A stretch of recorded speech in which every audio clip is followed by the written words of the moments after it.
Good morning, Astronomy 1020. It's the second part of Lecture 6, and this is our last class before you guys will take the exam next week, right? I thought I would begin the day at the start of the video going over the format of the exam and what to expect.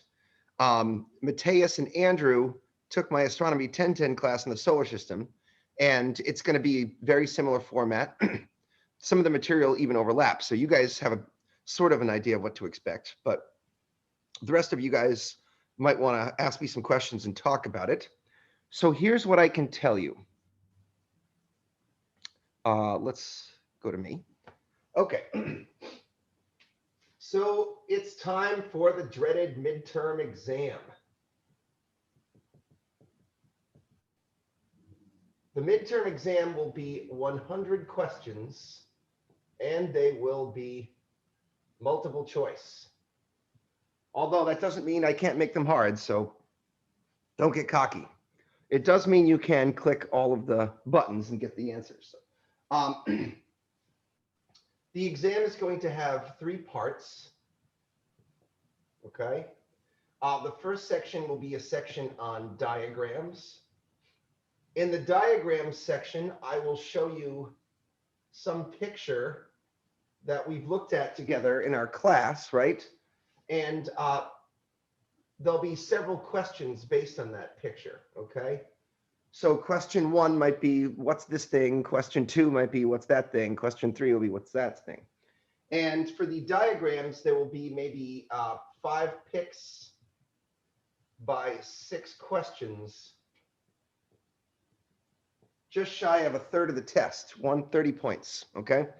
Now, this section will probably be the easiest of the 3 because unlike exams that I used to have in class, this exam will be open book and open notes. You can use the internet, you can cheat if you can figure out how to cheat. I'm not going to be policing you during the exam. However, I still think it's a valid use of your time if you're spending time with the material and thinking about these things. But this section should be a little bit easier since if you've been taking notes, you will have access to some of these diagrams as a hand-drawn thing in your notes. The second section will be sort of general multiple choice questions. And these are questions that are either conceptual, non-math, but in some cases, you might have to perform a small calculation. I'll just call it small math because I don't know what else to call that. So you might have to multiply 2 numbers or something real simple, but in general, it's no math or quick math. An example of a conceptual multiple choice question could be something like, suppose the moon were twice as far from Earth as it is today. How would that affect, could you still have a total solar eclipse? Or maybe it'll ask, what will the effect on the force of gravity be? Something like that. There'll be about 30 of those, 1 point each. And then the third section will be the math applications, which will be extremely similar to the design of a homework question, broken down into bits. So at the beginning of the section, you'll have some givens. And the givens might be something like the period of Mars is, I don't know, 1.88 years. And ... I might tell you its eccentricity, some other stuff.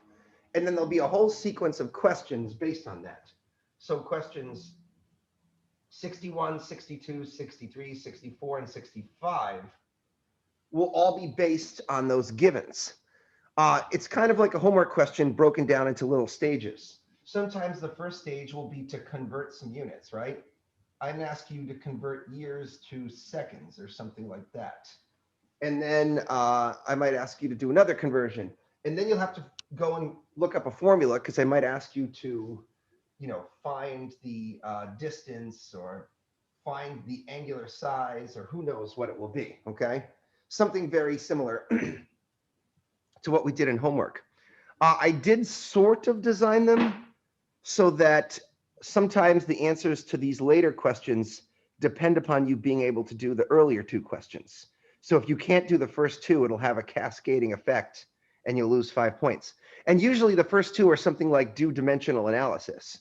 So if you can't handle dimensional analysis, then we're going to have some hard words, because that's obviously an extremely important skill that I think you should know, not just for astronomy, but for life. It's an extremely useful skill. So if you can't do dimensional analysis, you're not my friend anymore, all right? And we can go over a little bit of that today. We can do some practice. That's something that we're going to be doing during our office hours after lecture today. Okay, so this is the structure of the test. It's looking more and more like we're not really going to get to cover much of the sun at all. I might start a little bit today, but not too much. And that means if I may have to knock some questions off this thing, it might end up being out of 90 points or 95 points, but it'll be somewhere close to 100 questions, which will take some time to do. So I want you to consider that. Let's talk about the dates that the exam will be open. Does everyone have this information here? Andy, did you get a haircut? Yes. Yeah. Nice, looking clean. Thank you. And tidy. Not like this mug. Anyways, let's talk about the days that you can take the exam. Mateus and Andy, you might have some special insight into this, but I don't know if I said it on Tuesday, but last semester, I scheduled the exam for a day, Tuesday, as if we were going to, almost like we were doing it in class together at CCRI.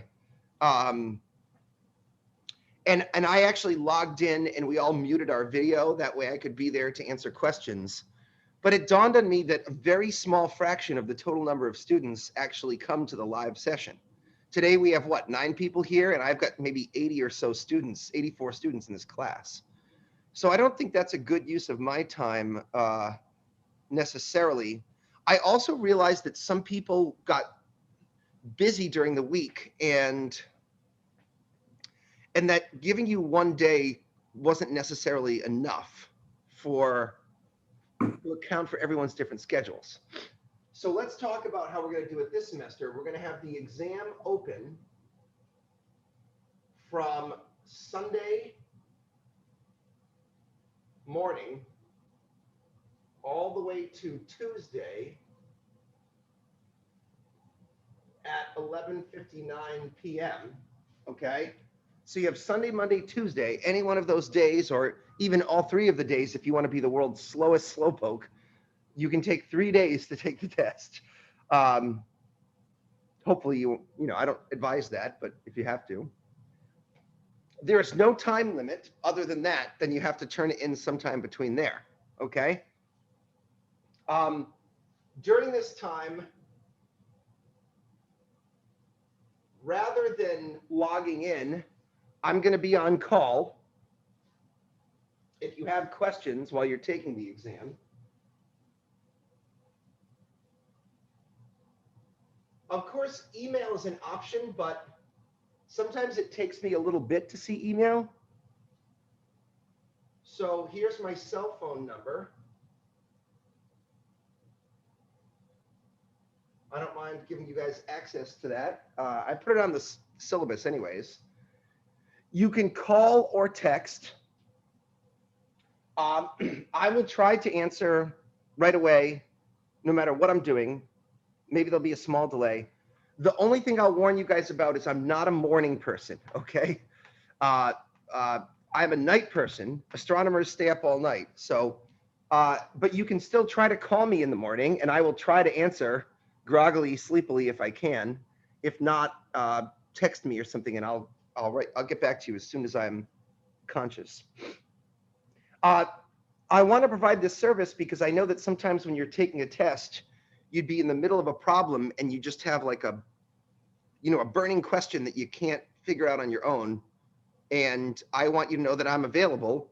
Rather than logging in for a few small students, I will be available for every student, whether you come to the live class or not. If you're really, really stumped, I'm not above giving you a passive-aggressive hint, okay? I reserve the right to make fun of you and have fun myself doing it, but I always try to help in some way. So keep that in mind. Andrew, Mateus, what do you think about that? You know, I'm trying to provide a service here that'll be maximally flexible and helpful. This will be a little different than the way we did it in the fall, but maybe this will be better. What do you think? Yeah, I like this better, the Sunday AM. Yeah, because on a Tuesday. a lot of you I noticed that a lot of you try to get some catch-up time done on the weekends, and that the weekdays can be kind of hectic. So you think, Andrew, that being able to take it a day or two early will be helpful, right?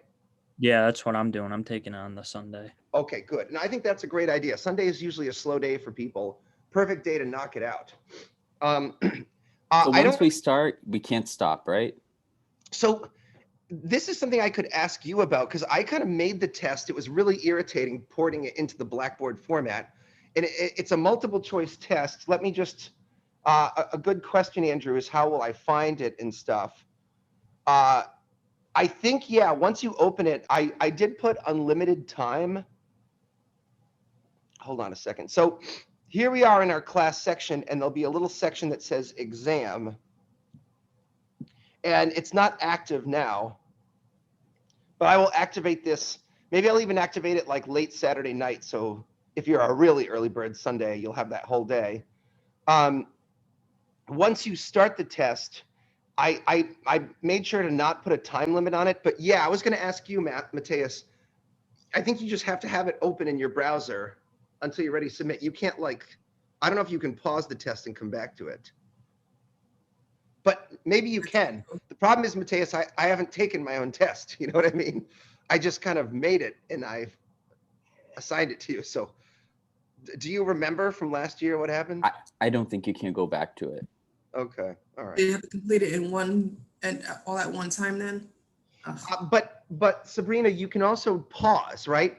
Like if 30 questions in, you need a mental break, you want to go eat a bowl of Cheerios to carb up or whatever, I think you can do that.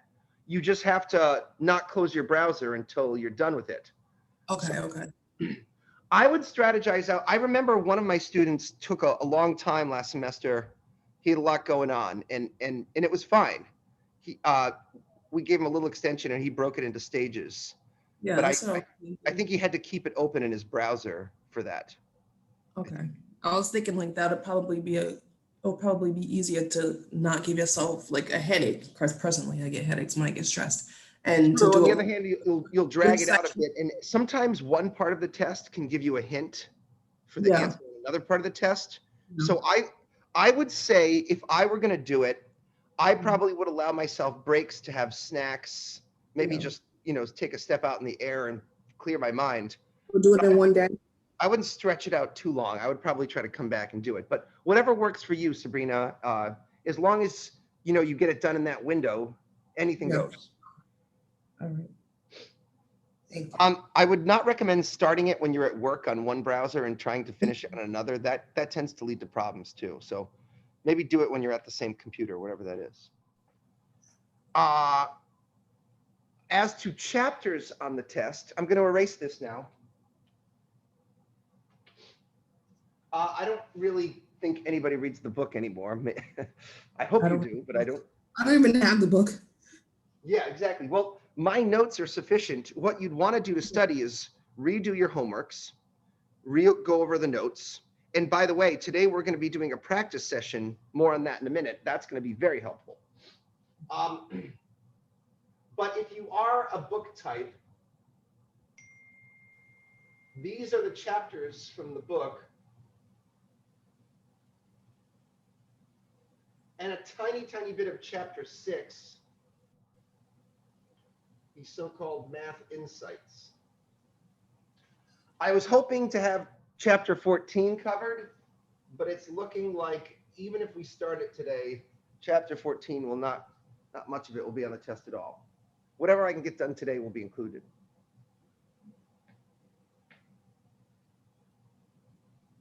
But really, the way you should probably think of it if you don't have a book, Sabrina, is just all the stuff that you've learned from me in your notebooks is what's going to be on the test, okay?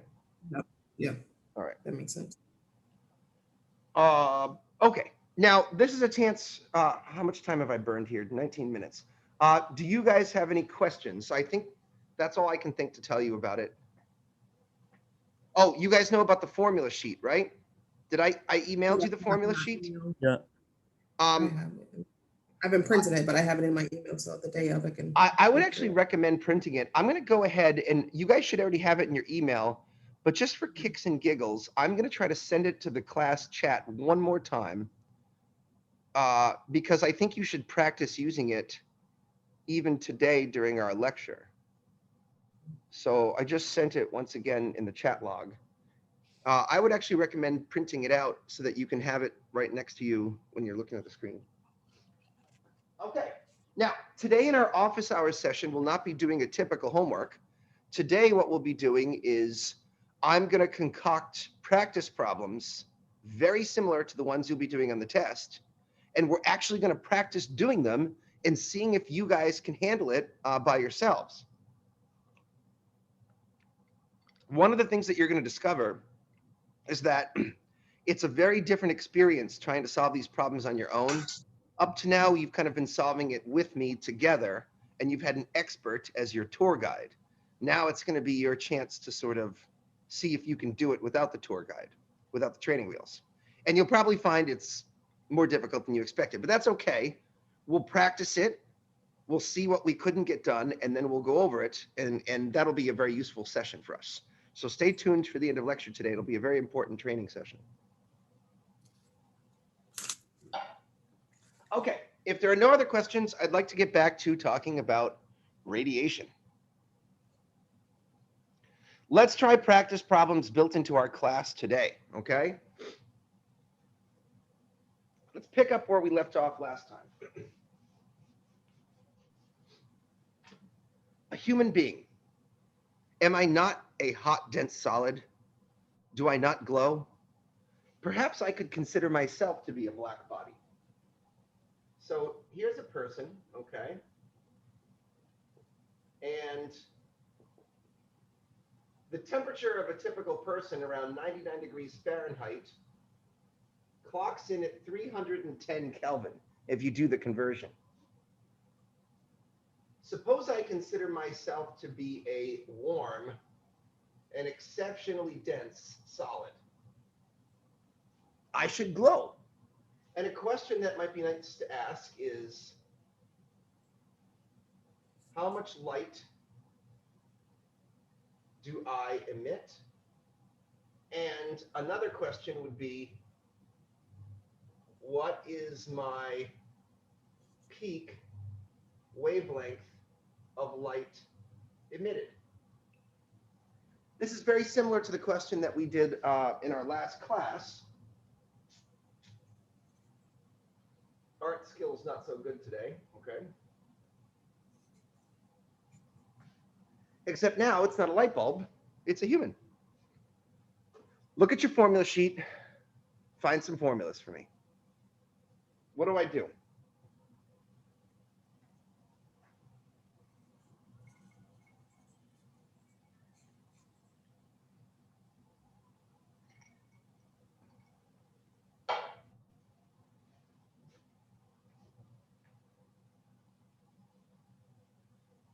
You're scaring me.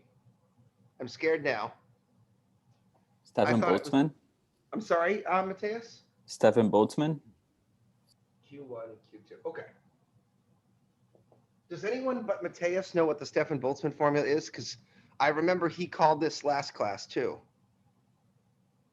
Kiana, what's the Stefan Boltzmann formula?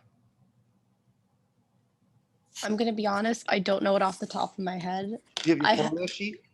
I had it opened like all week and now it's not. So now I'm trying to reopen it because I thought I already had it open. If you just click on the file in the chat log, it should open, right? Let me try because I tried before and it didn't work. Let me try again. Or that might mean that it's open and in the background somewhere. Oh, there it is. All right. Find me the Stefan Boltzmann law, Kiana. I want to train you on this. Oh, God. Okay. I'm going to need to open it in something different because none of the, like the formulas actually showed up. It was only the names. Oh, geez. What? All right, I think I have. The formula? Yeah, I don't. Yeah, they didn't show up. Okay, I found it. All right, we're good. I don't know why it didn't show up in the one you sent though, but I have it. Okay, cool. So find me that Stefan Boltzmann law. Okay. So, oh God, what does it stand for? It's B equals sigma times T to the 4th. And what is sigma? That's a constant. Sigma is a constant. I don't remember what it was. Well, look, it's on the formula sheet. I need to make sure that you guys can handle regurgitating stuff from the formula sheet. It's on the formula sheet right under the formula. 6 times 10 to the -8th. And the units? Are watts mk to, is it squared or cubed? Well, you tell me. Can't you read it? Yeah, it's 2, but I always get confused, like what is Oh, I see. squared? Yeah. 2 means squared. Okay. What does I was- M mean? M usually stands for what unit? It's meters, right? Watts per meter squared per Kelvin to the 4th power. And now we're going to multiply it by 310 Kelvin. And that's raised to the 4th power. Prove to me that you remember how to do this and punch it into your calculators now. That should take you 1 second.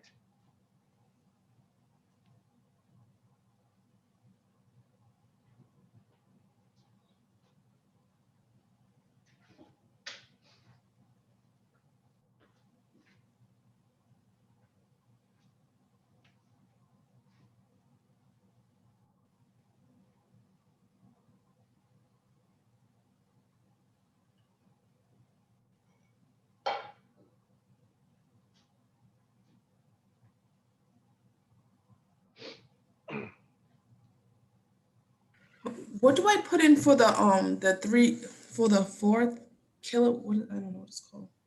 What, Sabrina, you're going to have to Yeah. ask that question better. All right, so I'm punching in the numbers. I put 6 times 10 exp -8. Yeah, And then just 6 EXP, right? You don't Yep, and then I go times 310. Okay. 6. times 310. You got to use that key. That's your raised to the power key, right? Okay, so Raised to the okay. power of 4 equals. Okay. What'd you get? Okay. Tell me, Sabrina. 6 times 10 exp -8 times 310 the power The power key. of 4 equals. I got 5. You want me to break it down? I want you So to 5. round it. I want you to round Yeah. it. So I'm gonna do 5.5. No. I'm not asking you for scientific notation. Is this Okay. number bigger than 1 million or is it less than 1 million? No, it's less than 1 million. It's way less than So 1 it's million. gonna So be- you don't need scientific notation, but you do need to round it. So it's 5,000. No, it's 5. definitely 5,000.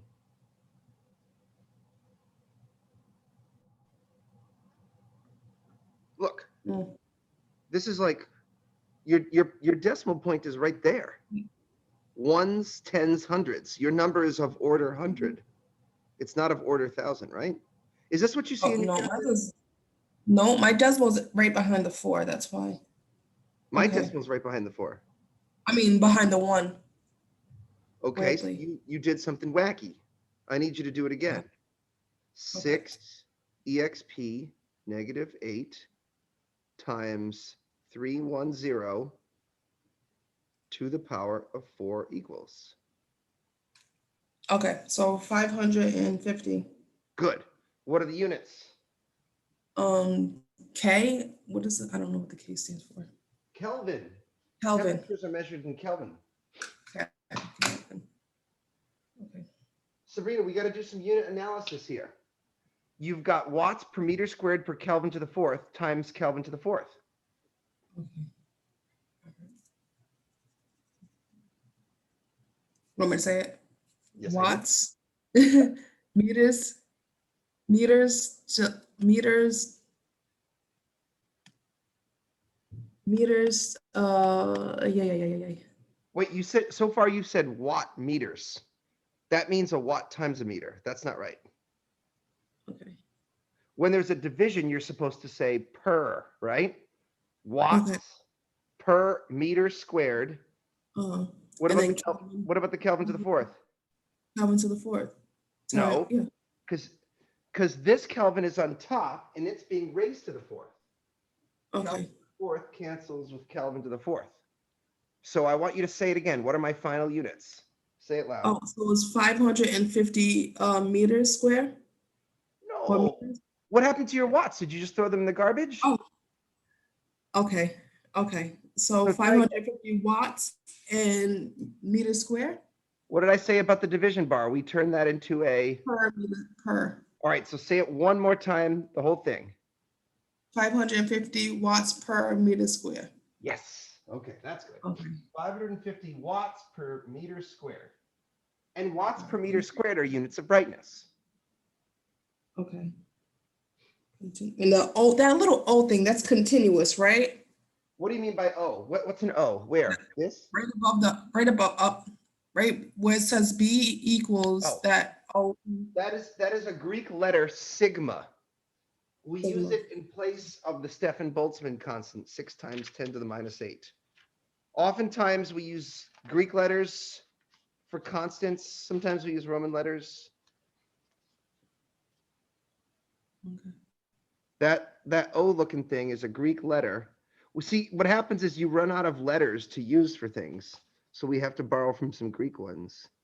And that's the lowercase version of sigma. Yeah. Okay. I see. It stands for the Stefan Boltzmann constant. It's just customary to write it that way. So I'm doing what is customary. Sigma. But you can just think of it as the Stefan Boltzmann constant. And you'll notice, Sabrina, that if I call up my chat log and I click on the formula sheet Mhm. and I share my screen, I want to be real explicit about this. Sabrina, you can see the Stefan Boltzmann constant is right there, right? Mhm. So you'll never have to worry about the little O thing, as you call it. You'll never have to worry about sigma, okay? Okay, now this might be a bit macabre for the sunny Thursday afternoon here, but remember the discussion we had about the 40-watt light bulb pumping out 9 million watts per square meter? Mhm. Does a human being have a square meter of skin on their body? If you No. were to skin me alive and flay my skin into a book like the Necronomicon, the Book of the Dead, could you stretch a square meter of skin across this? A square meter is about the size of my dry erase board. You think a human being has a square meter of skin in their body? What I'm wondering is, what's my luminosity? How much light do I emit? Do I actually pump out 500 watts? I don't think so. No. Actually, there's like a lot of folds and skin. You know what? I think I looked this up in the internet once, and I was surprised that it was over a square meter. The square. But even if you do emit that light, all of you is not visible all the time. Well, hold on. That's the part of our next question, Mateus. Of skin in the human body. Look at this. The average person has 2 square meters of skin on their body. Isn't that bonkers? Mateus, if I did have this COVID-15 is starting to get to me here. If I did have the 2 square meters of skin in my body, how much wattage would I emit, Mateus? 1100? Yeah, that sounds like too much. If you take an average power requirement of 2,500 calories per day and convert it into joules per second, we should be emitting about 100 watts. And I had to wrestle with that for a long time. How come our energy requirements, but one of the ideas is that we should be in a sort of thermal equilibrium. if I eat 100 joules per second or 2,500 calories per day, I must eventually re-emit 2,500 calories per day. Otherwise, I would be an energy destroying machine in my inside or an energy creating machine, neither of which kind of makes sense. And I realized that we used an average temperature here of 99 degrees Fahrenheit, but that's kind of the temperature of your internal organs, right? I don't think the temperature of your skin itself is quite that hot. And remember that last time I showed you guys a NASA thermal image of a man, correct? Do you guys remember that kind of funny looking picture here? This is what we were talking about at the end of our lecture last time, right? You can see that the extremities are both colder, function F586, colder, and therefore don't emit quite as much light. So I bet it all balances out to be about 1 to 200 watts of light is what you're putting out. Okay, you mentioned something about visible light. Now, you know, sometimes people say, oh, you're glowing today, but I don't think they really mean emitting visible light. If we turn the lights off in this room, I would not glow like a lightning bug, right? Okay, so why don't we calculate the peak wavelength at which I'm emitted? Matthias, since you're so good, why don't you tell me what formula that would be? Wien's law. That's right. In Wien's law,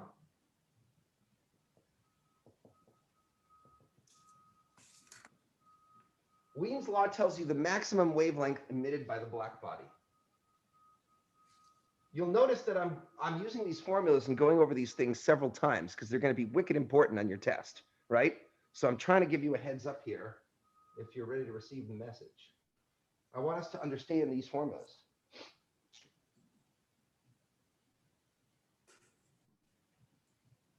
Three million nanometer kelvins divided by the temperature. So let's go ahead and do 3 million nanometer kelvins divided by 310 Kelvin. Punch it and crunch it. What do you get?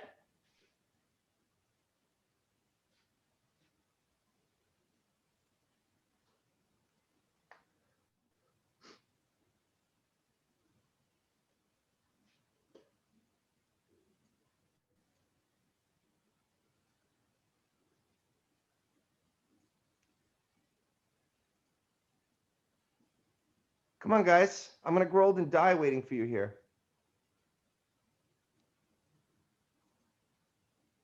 9,600 nanometers. Okay.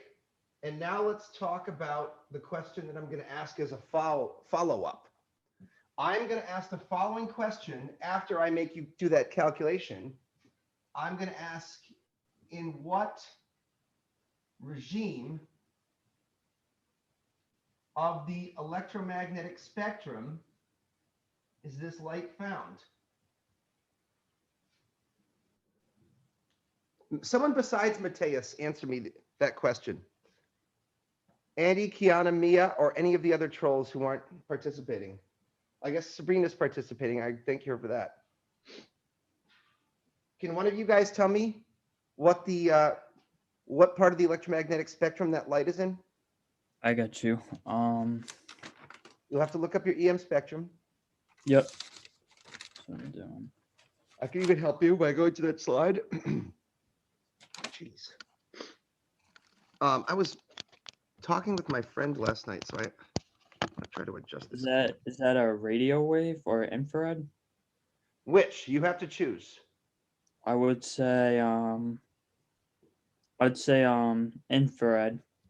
And you would be correct. This, after all, is an infrared image of a man. If this is 1,000 nanometers, 9,600 would be like here. Does anyone know what that is in microns, 9,600 nanometers? Let's see if you can handle the metric system. Okay, here's the idea. A nanometer is a billionth of a meter. A micrometer is a millionth of a meter. So 1 micrometer is equal to how many nanometers?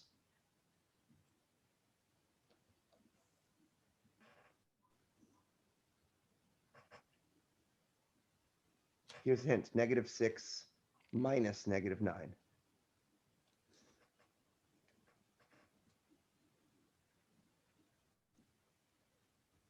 How many nanometers in a micrometer? 10 to the -15. -6 minus -9.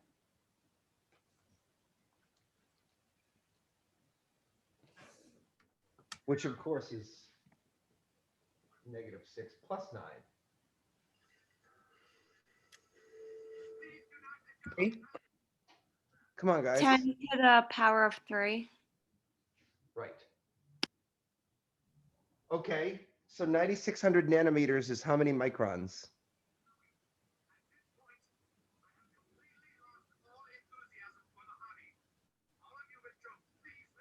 Okay, translate 10 to the power of 3 into a number for me. What is, I'm actually concerned that you don't know what 10 to the power of 3 means, and you're scaring the shit out of me. 1,000. Okay.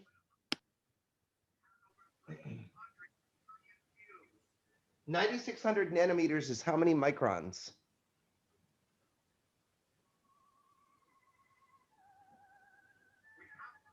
Is it 96? No.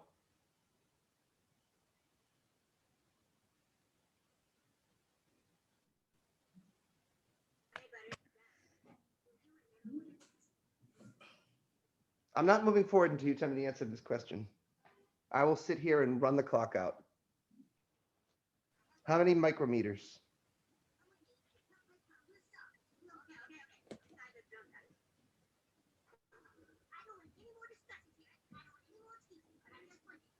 Just try. You're not even trying. I mean, Sabrina tried. Huh? 9.6. Yeah.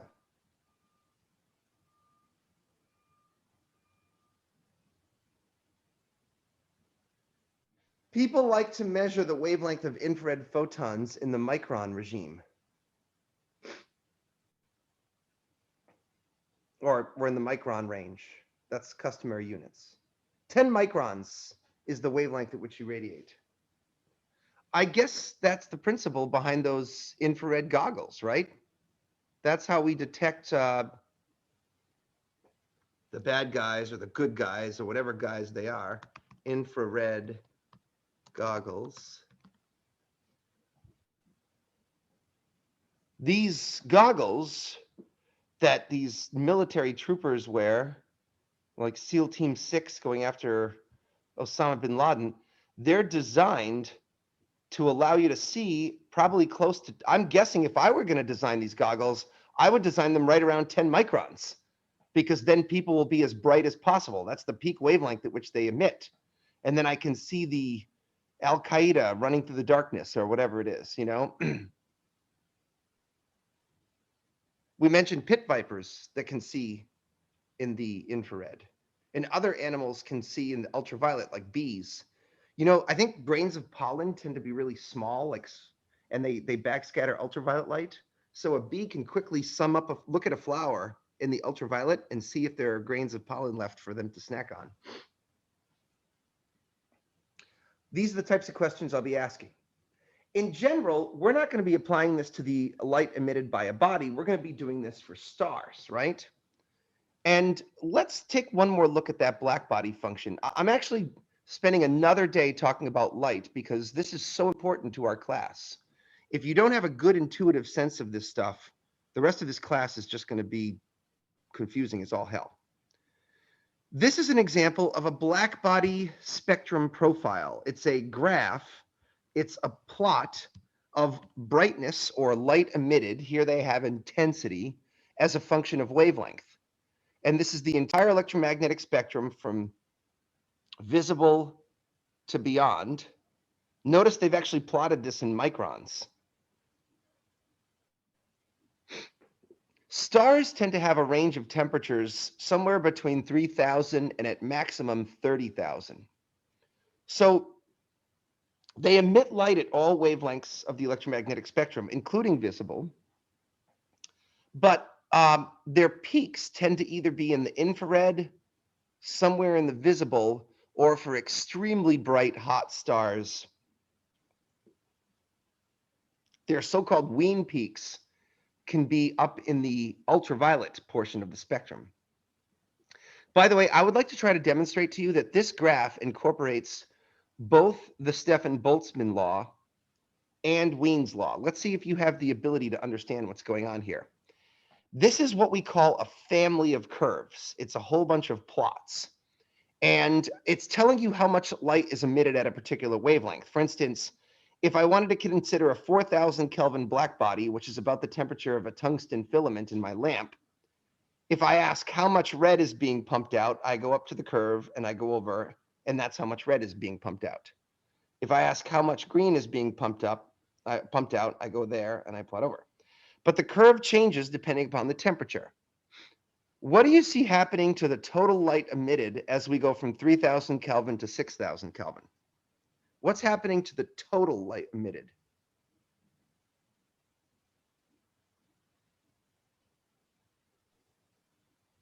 It's rising.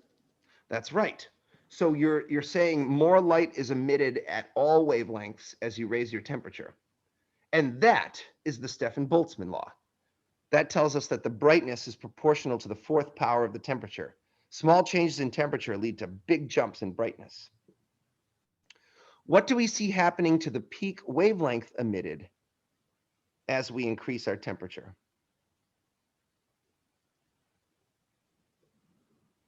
It's also rising. Is it rising? Actually, it kind of looks like it's decreasing. Yeah, the peak wavelength is decreasing. So help me understand that. What does that mean? Well, okay, this is Wien's law. It tells us that the peak wavelength is inversely proportional to temperature. As temperature goes up, wavelength goes down, and of course that shifts you towards the blue end of the spectrum. This is why last class I said more temperature equals bluer light. And we saw this when we looked at our blackbody, when we looked at our iron poker. You can see as the temperature rises, the poker emits more light, and you can even see the color shifting from the red to the white to the blue, right? Let's think about how this applies to stars for just a quick second. Let me call up a slideshow. Let me show you where we're going with this. Hold on a second here.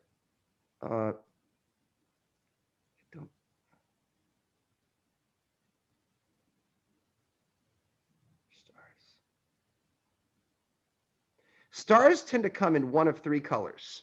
So take a look at a field of stars on the sky. What are the three colors you see here for stars? Red, white, and blue? Yeah, red, white, and blue. You get red stars, you get blue stars, and then you get some kind of whitish stars. That's a nebula. Don't pay any attention to that. Let's consider why stars appear red, white, and blue. It's actually related to that black body spectrum profile. And this is why you need to learn this stuff, okay? Red stars tend to be cooler. Their surface temperatures might be somewhere around 4,000 Kelvin. So while they're emitting light at all parts of the spectrum, their Wien peak is either towards the red or even infrared part of the spectrum.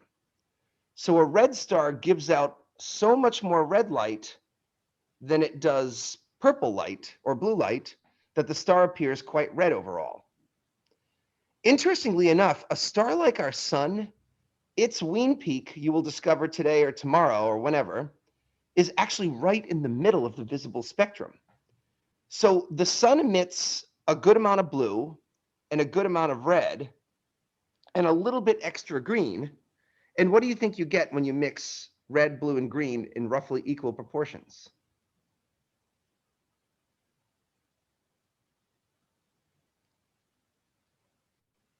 What color would you get?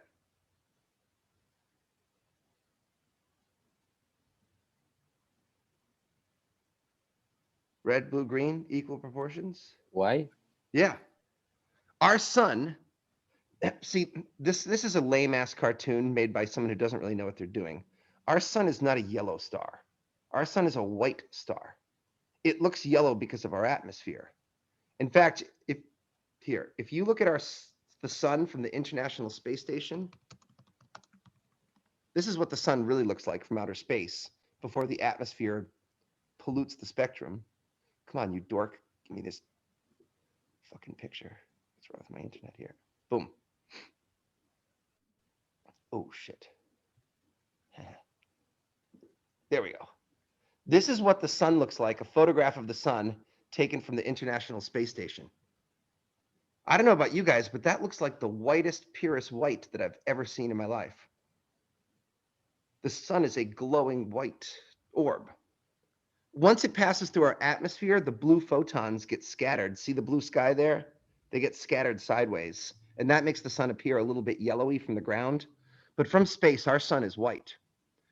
And of course, just to drive the point home obnoxiously, the other color a star can be is blue. And that means what? Let's look at our Wien peak here.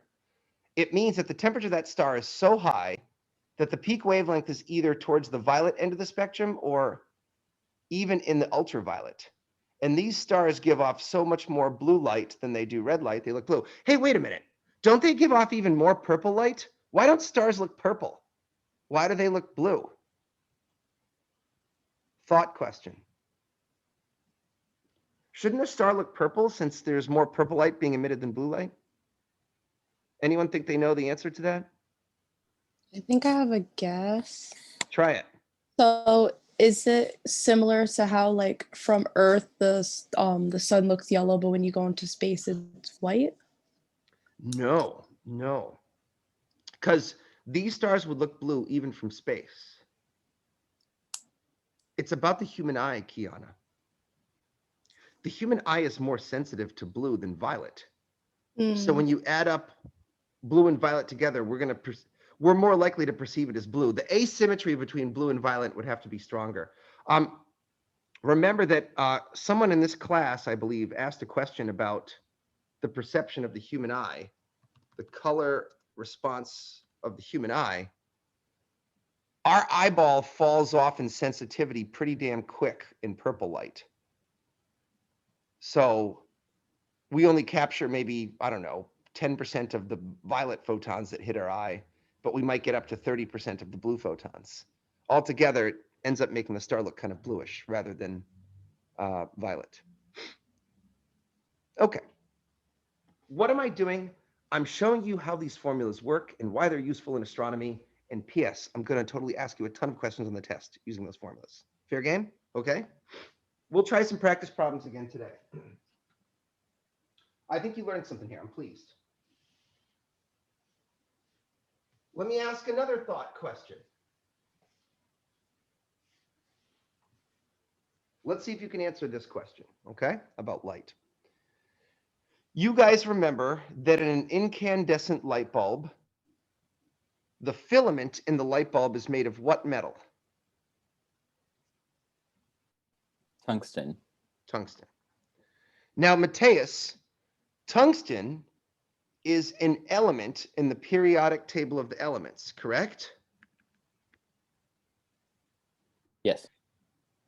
Matthias, tungsten, like all atoms on the periodic table, should emit a unique emission line spectrum. Let's count this down. 1, 2, 3, 4, 5, 6 down. 1, 2, 3, 4, 5, 6 over. Remember that every atom in the periodic table emits a unique emission line spectrum. So the spectrum of tungsten, 1, 2, 3, 4, 5, 6, 1, 2, 3, 4, 5. This is the spectrum of tungsten. Now, it does emit a lot of emission lines, several blue and violet lines, an orange line, but it's not a continuous spectrum. My question, Matthias, is why does the tungsten filament, when I look at it with my spectroscope, which I did with you guys in our last class, why does it appear as a rainbow and not as an emission line spectrum? This is what I saw through my spectroscope when I looked at that 40-watt bulb, remember? Why am I seeing this and not the emission line spectrum of tungsten if the element is made completely, if the filament is made completely of tungsten? Because of the temperature it's at? Sort of. Why don't you refer to your Kirchhoff's laws? Which Kirchhoff's law describes that tungsten filament best? You're kind of right, Mateus, but it's more than just the temperature. That's actually half right.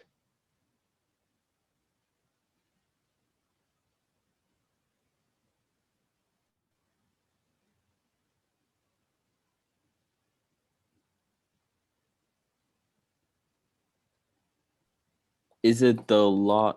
Oh, wait 1 second. Is it the law of black bodies? Yes. And what does that say? A hot, dense solid produces a continuous spectrum. So you said it's because of its temperature, but it's not just its temperature. It's because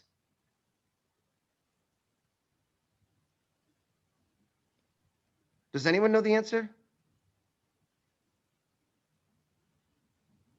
of why this is producing a rainbow? The answer is buried right there in front of your face in Kirchhoff's laws. Oh. Is it because it has different elements in it? No, it doesn't. It only has Oh. one element in it. That's my point. It's just Oh. tungsten. It's just Oh. tungsten. Right.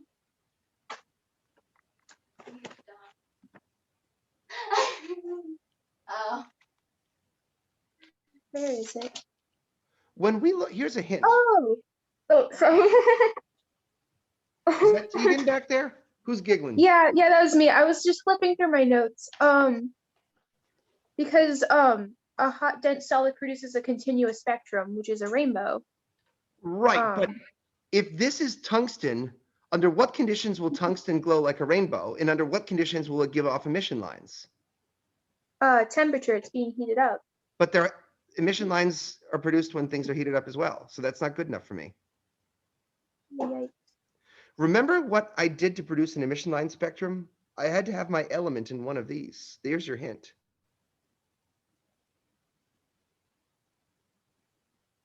Okay, you're not going to get it, I guess. Do they have to be in a vacuum? They have to be not dense. You're focusing on the wrong term. Hot stuff can produce emission lines, and hot stuff can produce black bodies. Whether or not they produce black body light or emission line is about the density, the compactness of the material. The reason why that thing is glowing with a rainbow is because it's solid.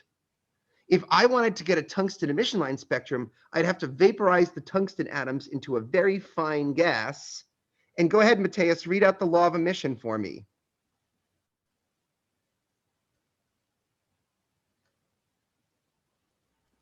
A hot, thin gas produces an emission line spectrum. So the hot is for both of them. The difference is the black body is dense and solid. The emission line spectrum is a gas. Okay, let's try to stump you again. I'm not done making you miserable and asking you questions that you can't answer. Okay.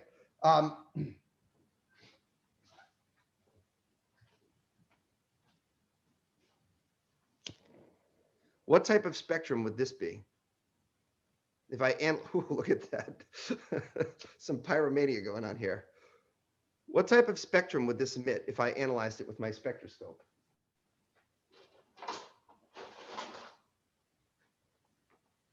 Take a guess. Play Dr. Scientist. Somewhere between 580 and 600. No. I'm asking you the type of spectrum. There are only 3 types of spectra found in nature. Visible. What are the, huh? Visible. Visible, okay. Emission? Absorption? Which one? Oh, okay. There are 3 types of spectra. I think you're confusing the types of spectra with the electromagnetic spectrum. They're both spectra. Emission, continuous, and absorption lines. Thank you. Thank you. Sabrina understands me. There's continuous, emission, and absorption. Fuck, I don't feel like writing them out. Continuous, emission, and absorption. Those are the 3 types of spectra, right? The electromagnetic spectrum is something different. It's an example of the continuous spectrum spread out across every wavelength. The EM spectrum is continuous, but it's like an example. It's not. Okay, all right. Hopefully you understood me. When I put my spectroscope up to this, according to Kirchhoff's laws, what type of spectrum should it produce? Emission, Why? because it's not a solid light, it's a gas, so it's a thin gas. You know what, Mia? I would have said the same thing. In fact, I used to think the same thing. If you had asked me when I was a student, I would have said exactly what you said. Your logic is sound. It's just that you're wrong. Let's take a peek, shall we? I tried. You did a great job. You said exactly what I wanted you to say. A for effort. Yeah. Hold on. What type of spectrum is it producing? Continuous. Yeah. Even fire. A candle is continuous. I couldn't understand that for a while. I argued, like Mia did, it's a hot, thin gas. A hot, thin gas produces an emission line spectrum. You know what I didn't realize at the time, Mia? That even the gas, the air of this room, is still too dense to produce an emission line spectrum. In fact, glowing air radiates like a blackbody. The surfaces of stars are even less dense than the air in this room, and they still act like a blackbody. You've got to get gas really, really, really, really thin, really low density before it will start to become an emission line spectrum. Those spectrum tubes I have, the density of gas is close to a vacuum. In fact, the real fault isn't yours, Mia. The real fault is Gustav Kirchhoff's. He lied to us. When he said, Actually, really interesting. Say that? Really interesting now that you like explained it. Right? I think so. And this is not a moot point, by the way. I want to spend the rest of the semester talking about the surfaces of stars. And I want you to know the surfaces of stars are gases, and yet they glow like a black body. If I could go back and rap Gustav Kirchhoff on the knuckles, oh, the hubris of me correcting Mr. Kirchhoff, I would have said that a black body spectrum is not produced by a hot, dense solid. I would have said a hot, dense thingy. Because even gases can glow like black bodies. You tend to think of air as being not dense and thin because you can wave your hands through it. But air is still much too dense to produce an emission line spectrum. If you do think it's interesting, Mia, maybe we could try to analyze and look at why it is. This is an indulgence and I really don't have time for it. And I've already wasted this fucking day. I keep screwing up your class. I don't know why, but when something becomes a solid, okay, when something is in a very low density gaseous form, the only thing that's producing photons are the transitions of electrons from high to low orbit. So when gas particles have a low density, the atoms are far apart from each other. And of course, you produce an emission line when an electron drops from a high orbit to a low orbit. It will emit a very unique wavelength, correct? But what happens is when the density of air or the density of your material becomes too intense, let's look at a picture of a solid together for a second. The atoms are so tightly packed that their electron orbits start to overlap. And now the electrons don't only make jumps within their atoms, but they jump to neighboring atoms as well. And pretty soon, so many different energy transitions are possible that you start to fill up a complete continuum with every million bazillion possible type of emission line, and it just turns into a rainbow. So it's because the atoms are so densely packed that then it just starts changing the way it glows. It just gives off all wavelengths of light, and the temperature determines how much of it and what color. Black bodies are not the same as emission, but you need to understand both because both processes produce light in astronomy, okay? All right, let's leave that alone for now. I need to talk about some things that come up in chapter 6. I need to introduce some formulas that we're going to be using on our test. I want to revisit the small angle formula. So let's do a little module here on the small angle formula. But this is going to be the small angle formula part 2. I'm going to introduce a new and much more useful version. To do that, let me tell you that when we start looking at stars, we're often going to find stars that are very close to each other in space, and sometimes we'll even be considering binary stars. And when I used to get to take friends out to the telescope, one of my favorite binary stars to show them was Albireo. I might have even mentioned this in a previous class. I remember telling someone about it this semester. Albireo is a star that on the sky looks like a single star to the naked eye, but when you even take a very small and modest telescope, you quickly discover that that one star, which looks white to your naked eye, is actually composed of two stars. It's resolved into two stars, and they're beautiful to look at because of their brilliant colors. One is yellow and the other is blue. The yellow one, I believe, is known as Albireo A, and the blue star is known as Albireo B. Which star is hotter, A or B? B, Right. How'd you know that, Mateus? because it's blue. Yep. Wien Peak. You can see it right there. This star has a higher temperature than that one. These two stars are separated in space by an angle of about 35 arc seconds. Let's imagine that we were looking at Albireo through our telescope, and let's draw a picture of what's going on. Okay, so let's consider Albireo a famous binary star, okay? We have Albireo A and Albireo B, and we're looking at them from Earth some distance away.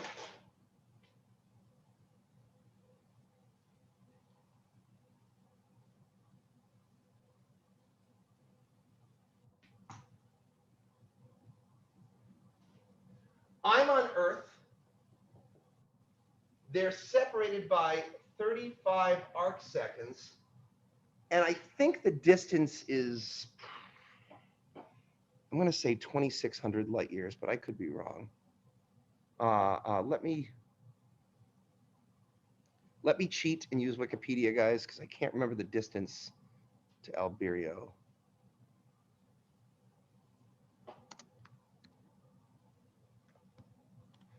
I didn't know Albireo was also a company. Oh, it's 430 light years away. Sorry.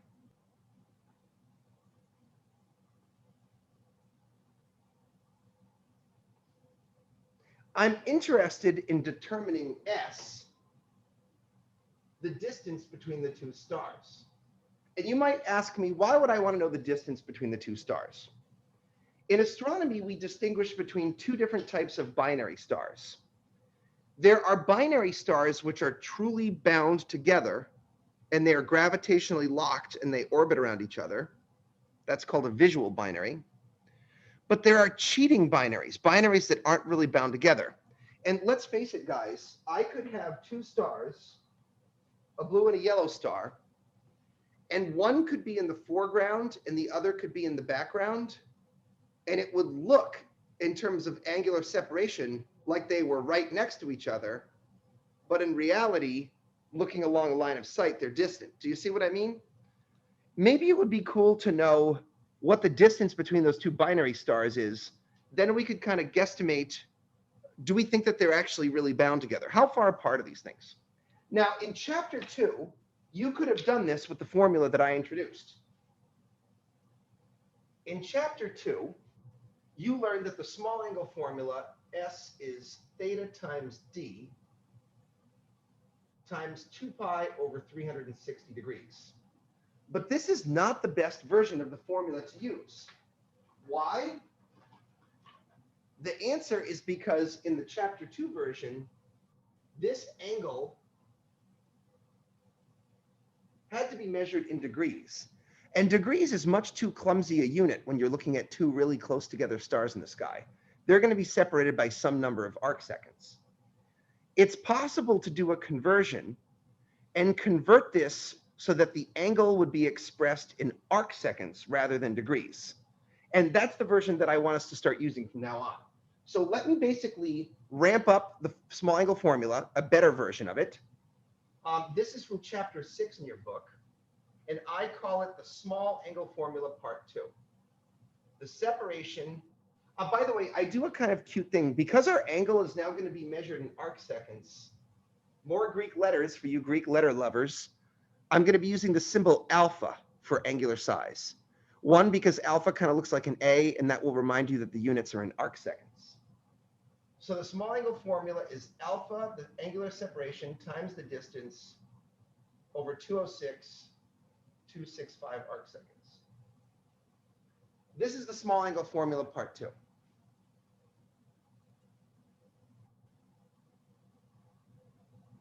Should we try it out? Okay, let's try it out for Albireo.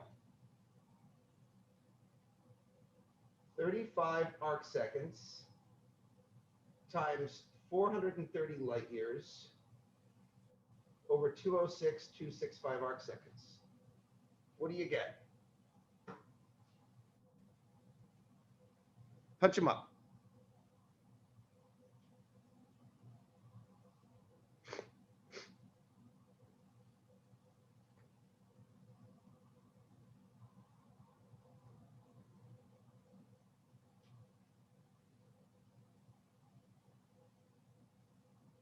.07 Units? arc seconds. Wait, no. Do your unit analysis, Mateus. Light years. Yeah. Andy is saying, Mateus, that arc seconds cancel out top and bottom, leaving only light years. That's actually an important part of this equation. Whatever units you put in for the distance here, the separation distance will have the same units.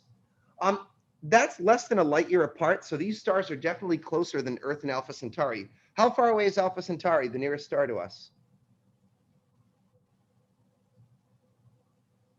Science fiction fans, unite.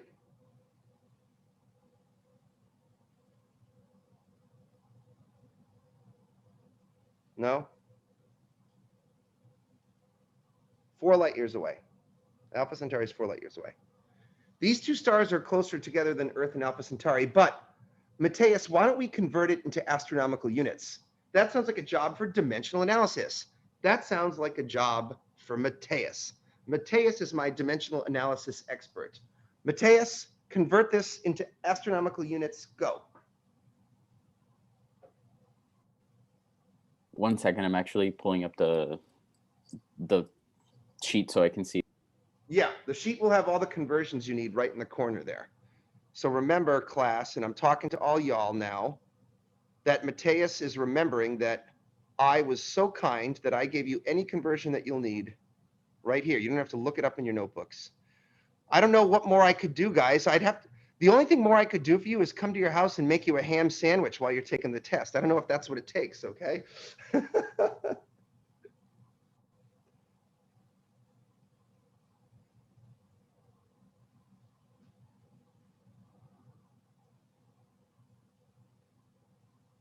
Come on, Mateus.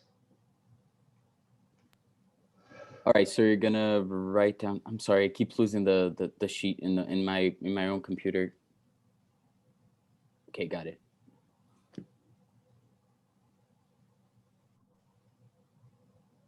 All right, so you're gonna do one. I'm sorry, I keep having to change. Oh, all right, so 0.07 light years. Done. All right, division bar. Going. And in the bottom, you are going to put the light years, like Good. 1 light year. Don't put any numbers in until all of your units are in place. What are you going to convert light years into? You said you wanted to convert it into AU, right? Yeah, but you would need a conversion from light years to AU, and I don't see that on your formula sheet. No, you're going to have to convert it to kilometers and then AU. So keep going. Tell me to put, I want you to be very explicit. Tell me what to put in each bar. All right, so you're going to put light years in the bottom and kilometers on top. And then I'm going to make another division bar. What am I going to do with that one? And you're going to put kilometers in the bottom and AU on top. Now you're with me. Last step is to put in all the numbers. Tell me what to put. Okay, so on the bottom of light year, you're going to put 1. And that corresponds to 9.5 times 10 to the 12 kilometers. Okay, the next one. You're gonna put 1 AU in the bottom. Wait, Wait, not 1 AU. I'm sorry. You're gonna put 150 times 10 to the 6 kilometers in the bottom and 1 AU on top. good. Notice that the 1 isn't always on the top or the bottom. It depends upon the conversion. Okay, punch them up. This times that divided by that. Guys, we got to speed you up. You guys, watching you guys do math and stuff is like, it's like watching molasses drip off a spoon. I want to get you guys faster.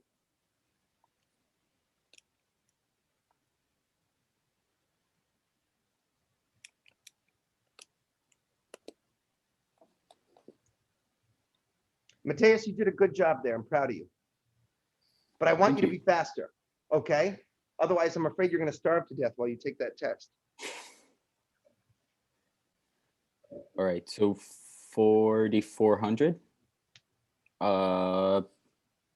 This isn't right. Is that what you got, Andy? Andy, it was too dark. I couldn't see your. I got it. All right. So what do you think, Mateus? It's way further than I anticipated. Yeah, but here's the question. Can you have a binary star that's 4,400 AUs apart? Can you? Yeah, not that you would necessarily know, but you actually can. They're loosely bound, but they are bound. I don't know if you remember, but in one of my classes, I have a picture of the solar system. Sorry, one of my slideshows. I recently updated my picture of the solar system to include the Oort cloud and stuff. Let's see if I have that here. No, this is the old one. I think I put it in the 10th. I gotta. Whoa. Sorry. I'm slow too.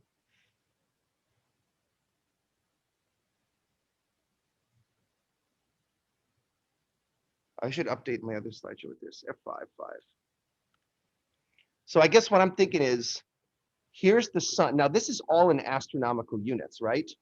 So if you were to measure the distance between the sun and our nearest star, Alpha Centauri is like several 100,000 AU away.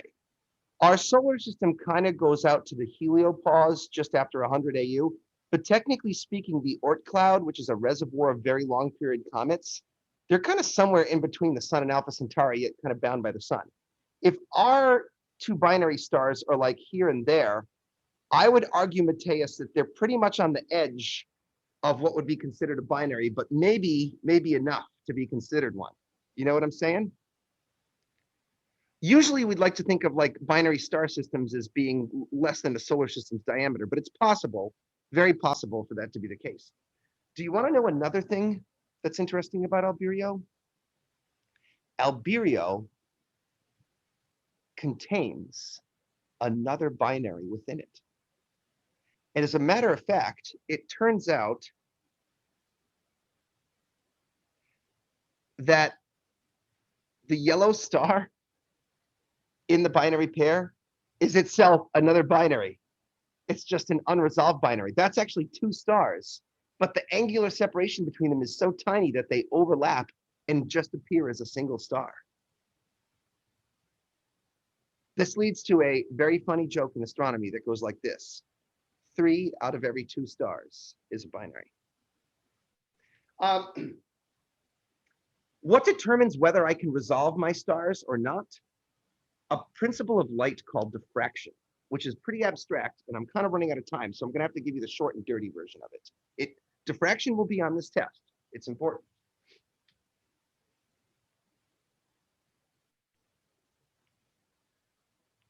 Let's start the section in our notes in the following way.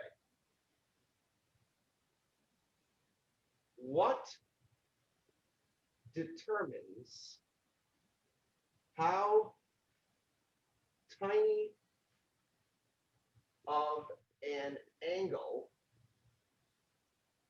my eye or even my telescope can resolve? So I'm going to pose this in the form of a question.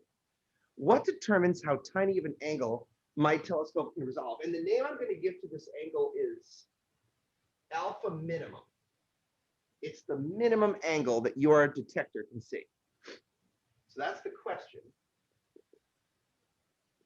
The answer to the question is diffraction. Diffraction is the bending and the distortion of a wave as it passes through an opening. And in photography, the word that we use for opening is aperture. And if you've taken a photo class at CCRI, or if you're a photo enthusiast, you know what an aperture is. The aperture of your telescope, camera, or eyeball actually determines how tiny an angle you can see. The bending or distortion of a wave as it passes through an opening of size or diameter, capital D. That's going to be our aperture. And here's another thing. It depends on wavelength too.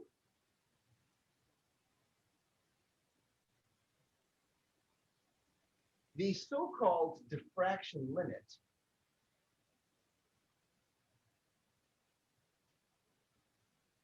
the minimum angle you can detect is given by this formula.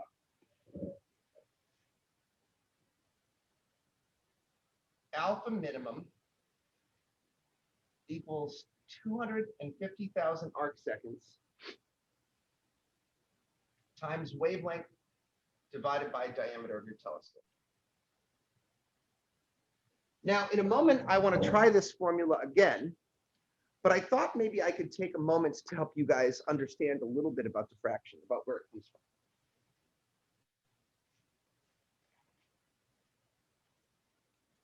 Get this down, this is important.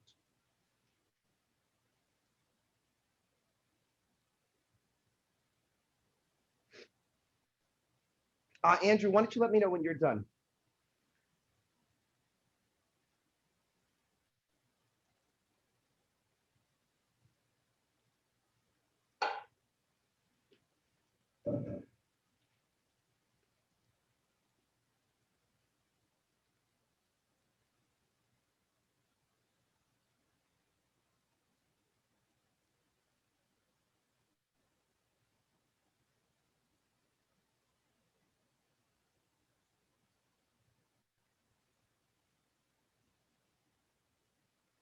All right, I'm all set.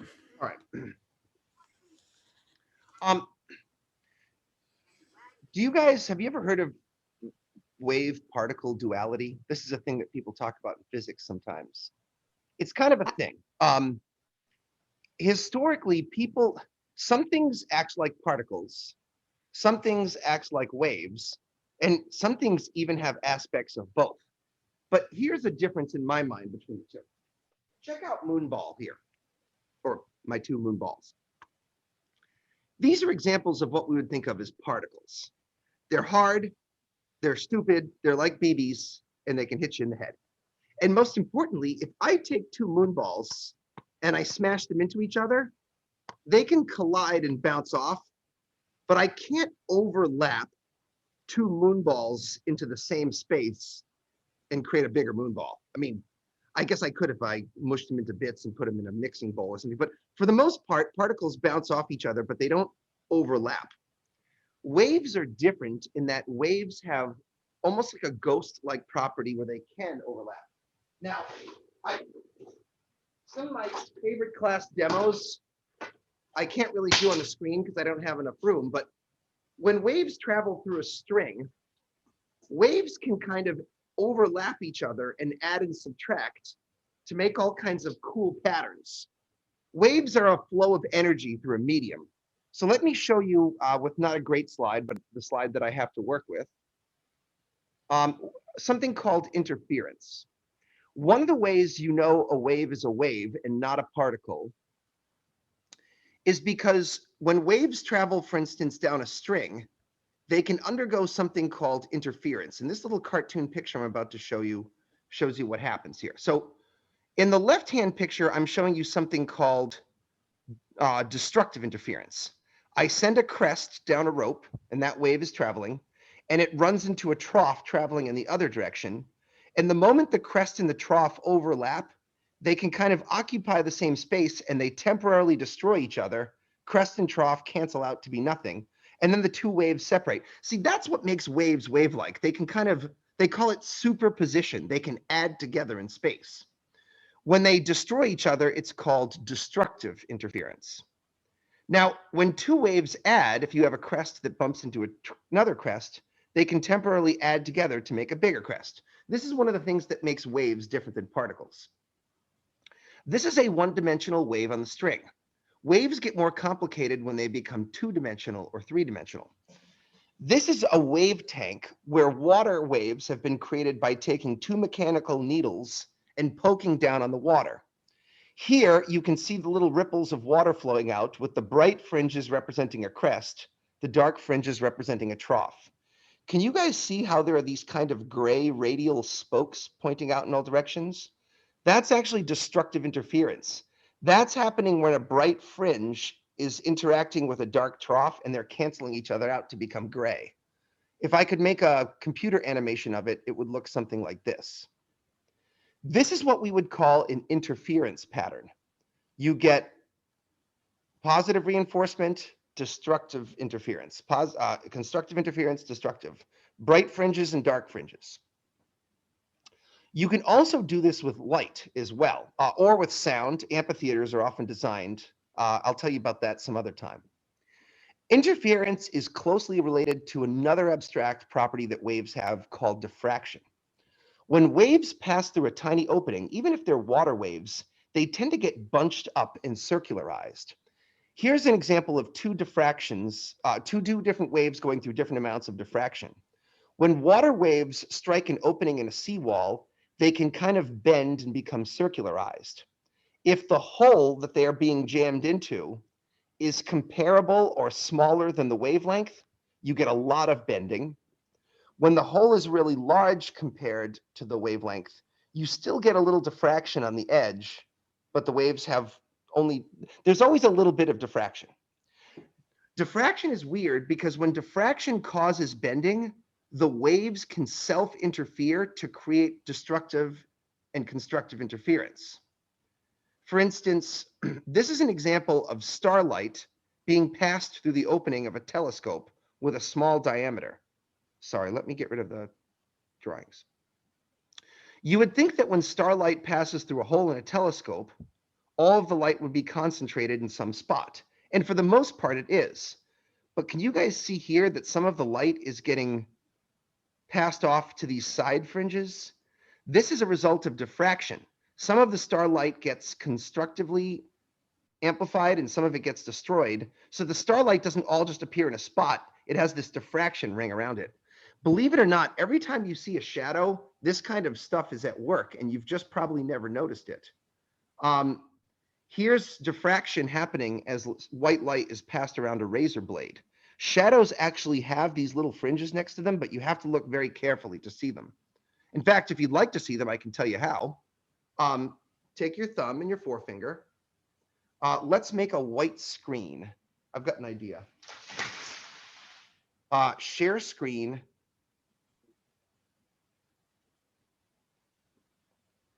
White screen. Let's make a pure field of white here. Just a moment, guys.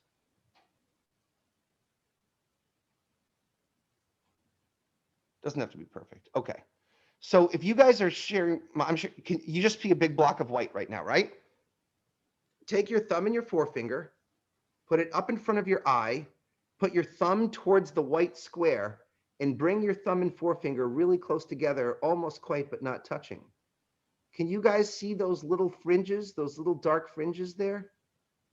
Just before your fingers touch, you can see these magical little black lines. Can you see that? Yeah, weird, right?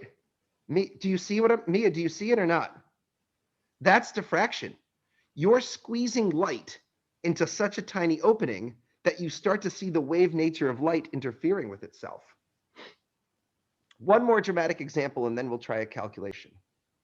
I have a laser beam.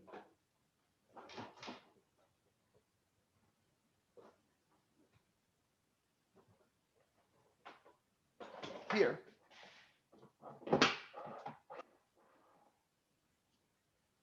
And you can see a spot when I shine it onto this wall. That little glare effect is not present in the room. It's only in your camera. That's some kind of an optical effect. Okay, here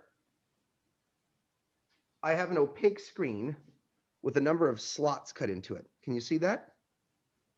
Now, what you would normally assume is if I shine my laser beam through one of those spots, you would expect the laser to pass through the slot and to appear against the wall as a dot on the other side. But I want you to watch what happens when I shine this laser through here.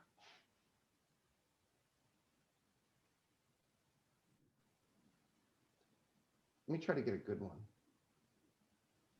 Is it going to come out as that shape you're shining it through? It won't come out as that shape. It'll come out way freaking weirder. I did this just the other day, and it was good. I'm just trying to figure out how to set it up so you can see what's going on, and you can see. I need more hands-free.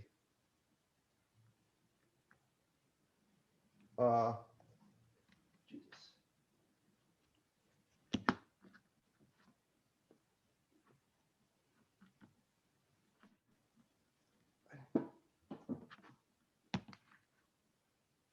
Okay. I don't know. I'm trying to hold this up and make sure. Well, I'm sorry. It's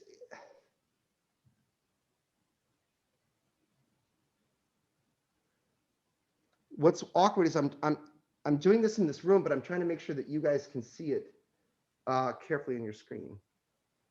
All right, I'm going to bring the camera a little bit closer because I'm afraid.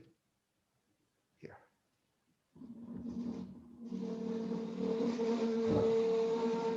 Bear with me. Demos help the day go by.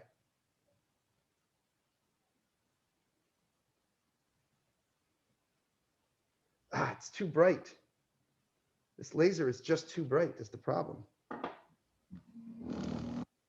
There's a diffraction pattern that's happening there, and I've definitely shown it to my class before. Maybe I use this less powerful laser. That's probably a better idea.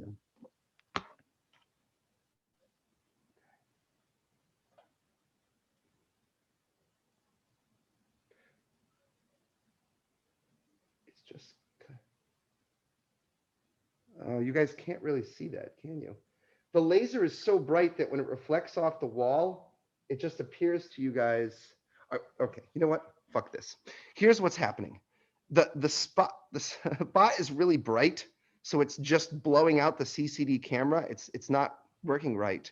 But if you were here in the room with me, I promise you that what it looked like, and I don't know why I felt I needed to do this demo, it looks like, shoot, where are you?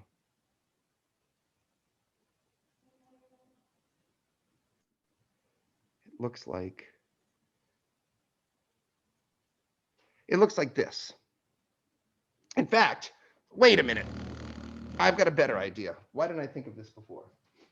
I actually have a diffraction grating, a whole bunch of slots that go over my laser beam here, except this is going to be a two-dimensional diffraction pattern. So I'm basically passing the laser light through a thin slot here, and watch. Do you see all that craziness? That's all diffraction. By passing that laser light through really, really narrow slits, and the narrow slits are in the form of a diffraction grating. I don't even know if I could hold this up to the lens of the camera. It's just a thin little sort of piece of film or plastic that breaks the light into narrow bands, and it creates this wild looking diffraction pattern. Now, why am I telling you about this? This wacky thing, diffraction, it's not something that you would anticipate or expect. When someone shows it to you, it's almost like magic and you never even realized it was there. But it causes distortions every time you try to look at a thing through an optical detector. And it's true for your eyes as well as telescopes. For instance, consider what happens when two stars appear as a binary star in your field of view. When the stars are separated far enough apart in terms of their angle, the diffraction patterns are separate, and you can see each object as its own individual star. But when the stars get closer and closer together in angle, it's their diffraction patterns that start to overlap, and their light gets smeared out into a single star. So the reason why diffraction matters and why it's not just an abstract physics thing is diffraction determines how tiny an angle I can see. Like the best telescopes that we have in the world today, like the Hubble Space Telescope, they might be able to see distant galaxies and things, but they can't see fine detail. They can't see planets going around stars because their diffraction limits don't prevent them to see that tiny of an angle. Detecting planets outside of our solar system is difficult for this reason.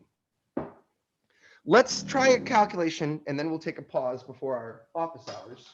Let's just make sure that we can do this kind of a formula before test time comes, okay? We did do this in homework, but I felt like we needed to go over it again. Our telescope at CCRI is an optical telescope, and I want to determine its diffraction limit. So this is the kind of question that you might have to do on the exam. Find the diffraction limit of the CCRI 16-inch telescope. It has a diameter of 0.4 meters. And what wavelength do you think we should use? What would be a representative wavelength for an optical telescope?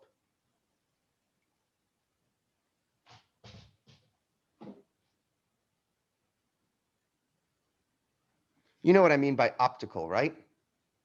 It means in the visible spectrum.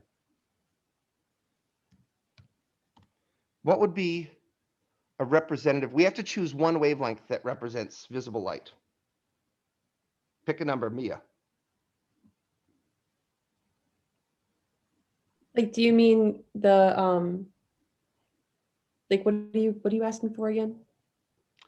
Diffraction limit depends upon what wavelength you're observing at, right? Yes. And our telescope that we're considering here is an optical telescope, meaning it operates at wavelengths that the human eye can detect. But that's a range of numbers. We need to pick one number that represents the visible spectrum. Which number would you like to pick? It's up to you. Here's a hint. Don't pick 1 meter because it's not a radio telescope. And don't pick 1/10 of a nanometer because it's not operating in the gamma ray region. Let's just go right in the middle and do 1,000 nanometers. 1,000 nanometers is in the infrared. You're gonna help me here. Try again. This is an optical or visible telescope. So It's a telescope you can look through. Do you agree with me that 1,000 nanometers is in the infrared?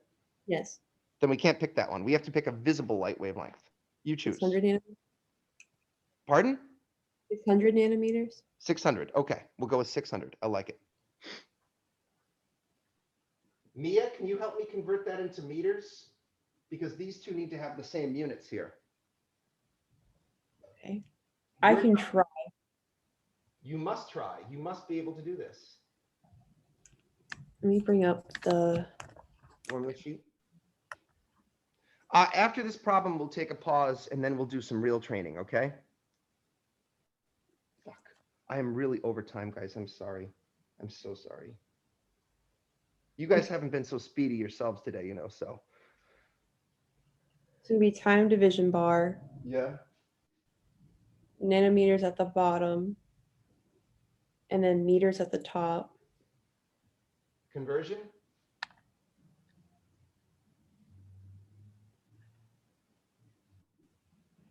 Would it be 1 times 10 to the 9th on top, on the bottom? Or would be that on the top? Well, you got to tell me. First of all, are you looking at the formula sheet right now? Yes. It looks like 1 times 10 to the minus 9 meters is 1 nanometer. Could you just like, don't go off script here. You said 10 to the power of 9. That means 10 to the positive 9 to me. Sorry, so 1 times 10 to the negative 9th power on the top and then 1 nanometer at the bottom. I do agree with that. Now, Mia, rather than punch it into my calculator, I'm just going to write it out. Look at me. 600 times 1 is 600 times 10 to the minus 9 meters. That's the fast way to do it. I can punch that into my calculator. In fact, that's what nano means. Nano means a billionth, 10 to the minus 9, all right? 600 billionths of 1 meter. Let's punch it into our diffraction limit formula and find out how tiny an angle my CCRI telescope can see. Alpha min is 250,000 arc seconds times 600 billionths of a meter over 0.4 meters.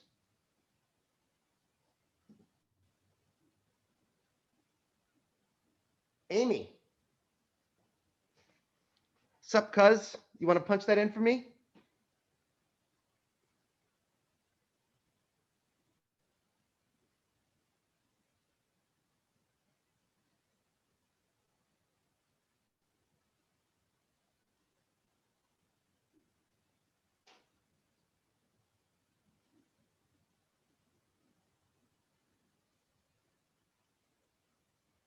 Do you want me to round?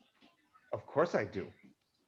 It will be 0.38, no, 380. 0.38. 80, yeah.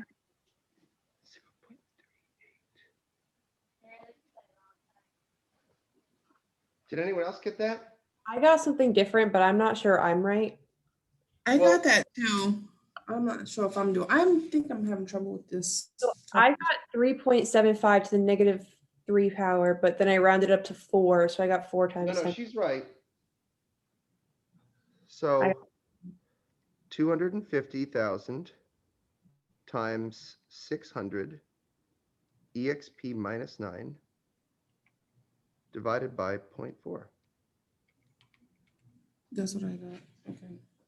Some of these calculations I'm not getting like the same as you guys. Like for instance, even the last one, I don't know what I'm doing wrong, but Well, that's what, Sabrina, we got to work that out. That's wicked important. That's why that's the whole Kill point of me, me Ray. doing this live. So I can Mhm. only help you. I can't see you. I can't see what you're doing. So do you want I to look follow? so crazy. I'm worried that you're doing something silly like typing times exp. You're not hitting times exp, are you? No, I'm not. You're not trying to I'm hit not. times 10, are you? No, this one I got right. I got the same answer, but the previous one, the previous two ones, I didn't get the same answer. Why didn't you tell me? That's the whole point of doing this live. I you know, gotta I'm do- sorry, I didn't really want to interrupt. Okay, look, Sabrina, from now on going forward, if you don't get the answer we get, you got to stop me then and we got to work it out because I don't even remember what we did 5 minutes ago, right? I'm sorry. And I will show you how to punch it, but I got to know you're not getting it, right? We got to have feedback here. Hey, Amy, what are the units?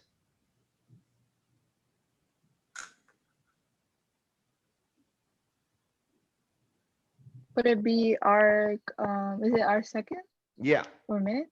this Yes. is an angle after all. No, that's arc seconds. So what otherwise 0.4 arc seconds? Amy, if I looked at Albireo, the two stars, remember, are separated by 35 arc seconds.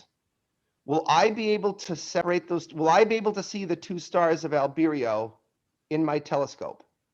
If these guys are separated by 35 arc seconds, if my minimum angle is 0.4 arc seconds, should I be able to separate these?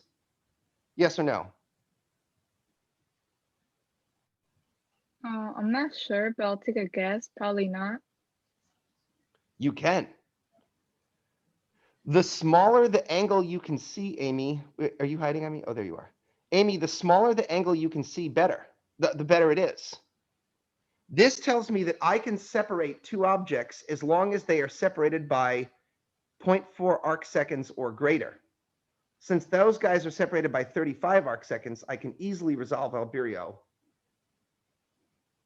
with a small telescope.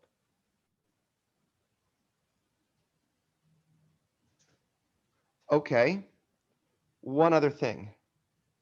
We really have to take a break here. Remember I told you the yellow star is itself a binary?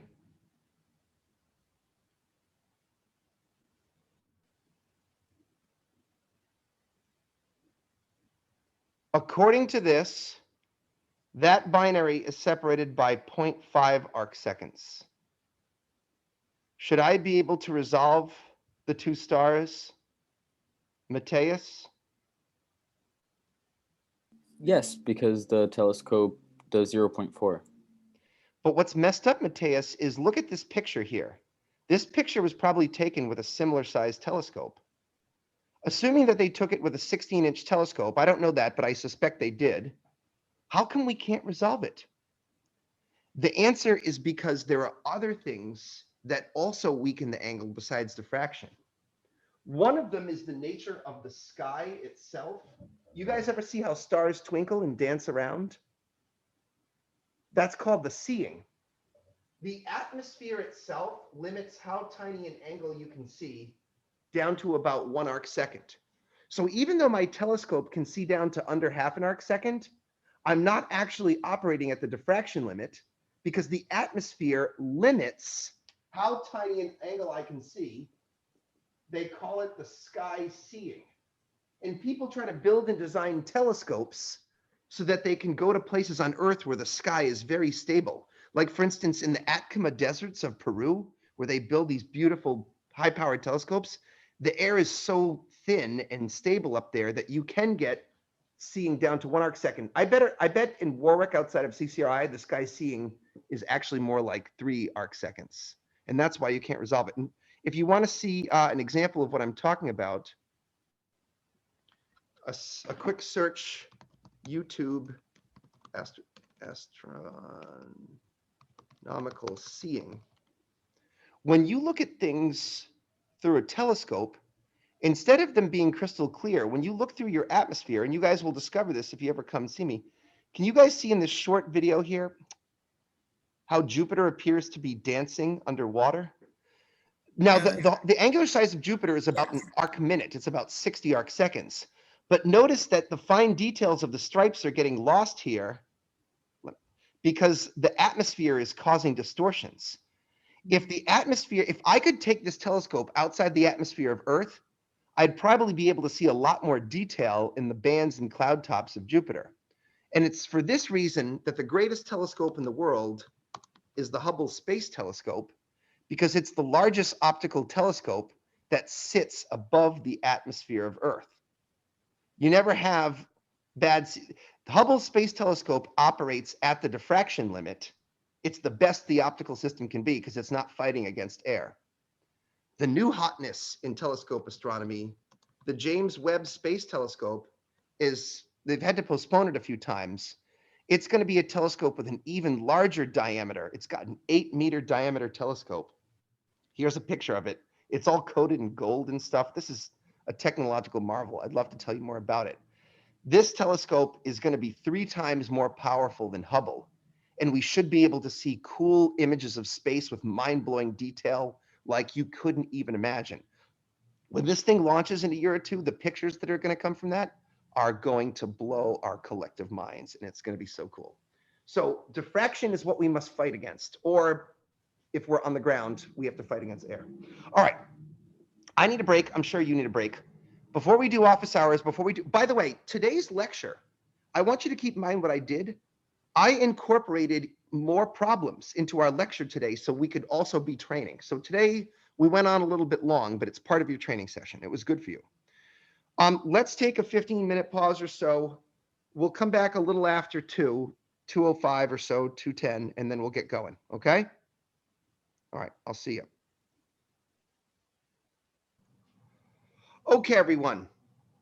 It's time for a special office hour session where we are going to train on problems that will be quite similar to ones that I'll be expecting you to do in the test. We have a slightly different approach here than we should have during our homeworks. During in-class exercises and homeworks, well, I do kind of make you guys do little bits like the calculation or the conversion.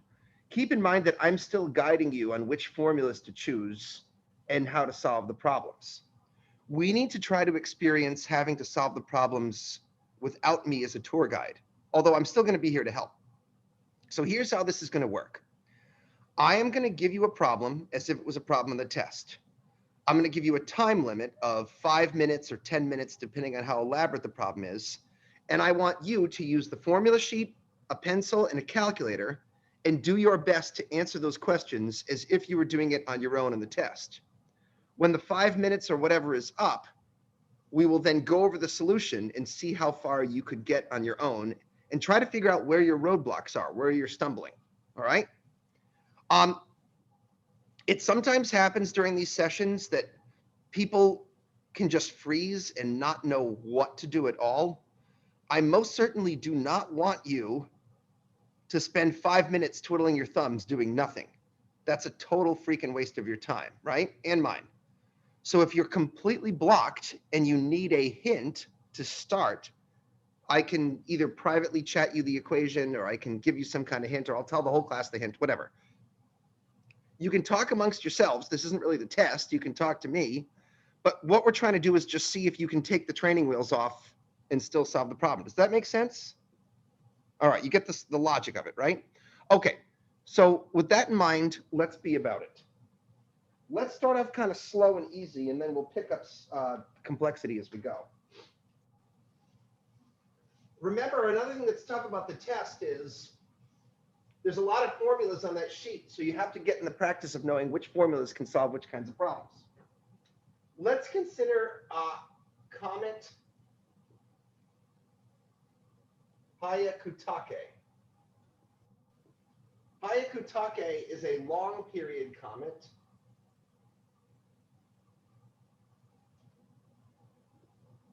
You remember I showed you that Oort cloud outside the solar system? Hyakutake is from the Oort cloud. And it has an orbital period around the sun of, I kid you not, 70,000 years. So if you missed Comet Hyakutake in 1996, don't worry, you'll get another chance to see it when you're 70,000 years old, okay? So it has a very extreme orbital eccentricity, 0.9999. Just based on those two pieces of information, I want you to solve the following 3 questions. 1, find the semi-major axis of the comet's orbit. 2, find both the perihelion and the aphelion distances. 3 is a challenge question, a little tougher than the other 2.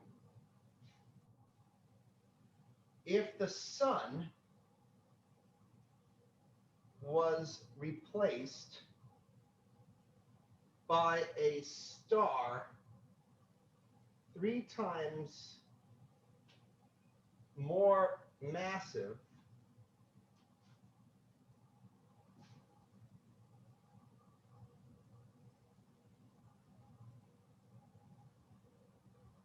how would the period change?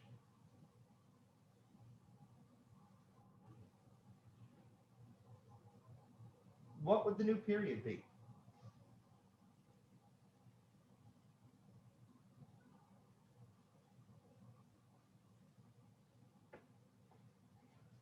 You understand the question?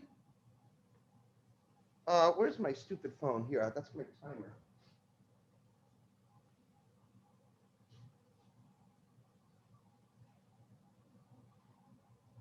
Oh, it's in my pockets.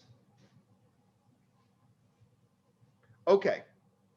What do you say we do 6 minutes for this? I'm going to see where you guys are in 6 minutes, okay?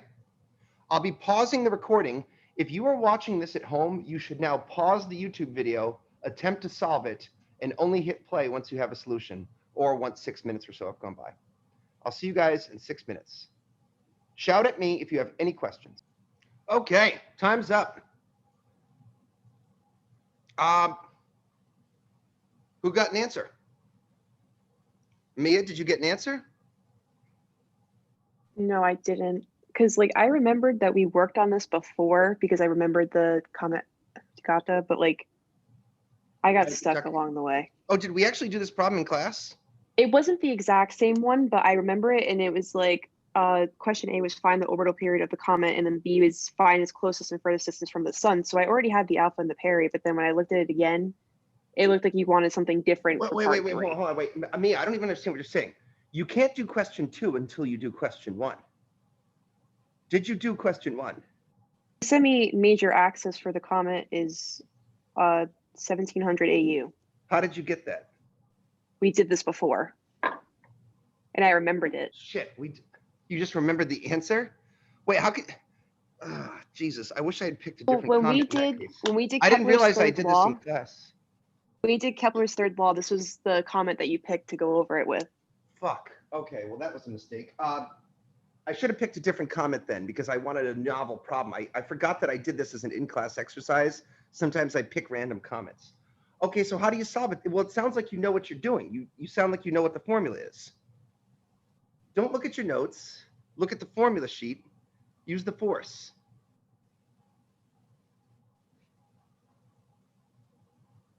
Kiana, did you get this? Honestly, I didn't. I tried looking through all of my notes and like I think I sort of kind of got it, but then I don't know. I didn't get it, long story short. I couldn't find the right formula to use. I don't know.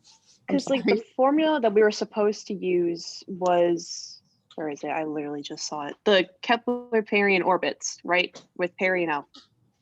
That's for question 2. What about question 1?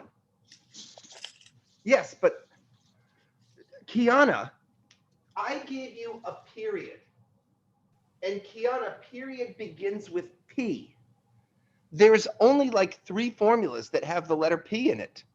So you should have at least been able to narrow it down, right? Which sorry. formula do I want to so solve? when it comes to math? I'm so sorry. But it's not about math. It's just finding all the. All right, so you can read the letter P. I believe that you can do that. So why don't you go with me and tell me all the formulas that have P, and then you're going to select one, okay? You can always do something. You can't just give up. Giving up is not an option. Okay, so here are our formulas. Let me reduce the window size here. Fuck, there's too much going on. Hold on. View 100% zoom to 70%. Okay. Why don't you show me all the formulas here that begin with P? Okay. Any here that begin with P? No. Okay. Any here that begin with P? No. Any here that begin with P? Yeah, Kepler's orbits. Okay. And third law. All right, so it's got to be, let me undo that. It's got to be one of these formulas then, right? So which do you think would be the best one to use to find the semi-major axis? Kepler's orbits. Well, there's 3 formulas here. Which one? You have to be more specific, buddy. Oh, my bad. For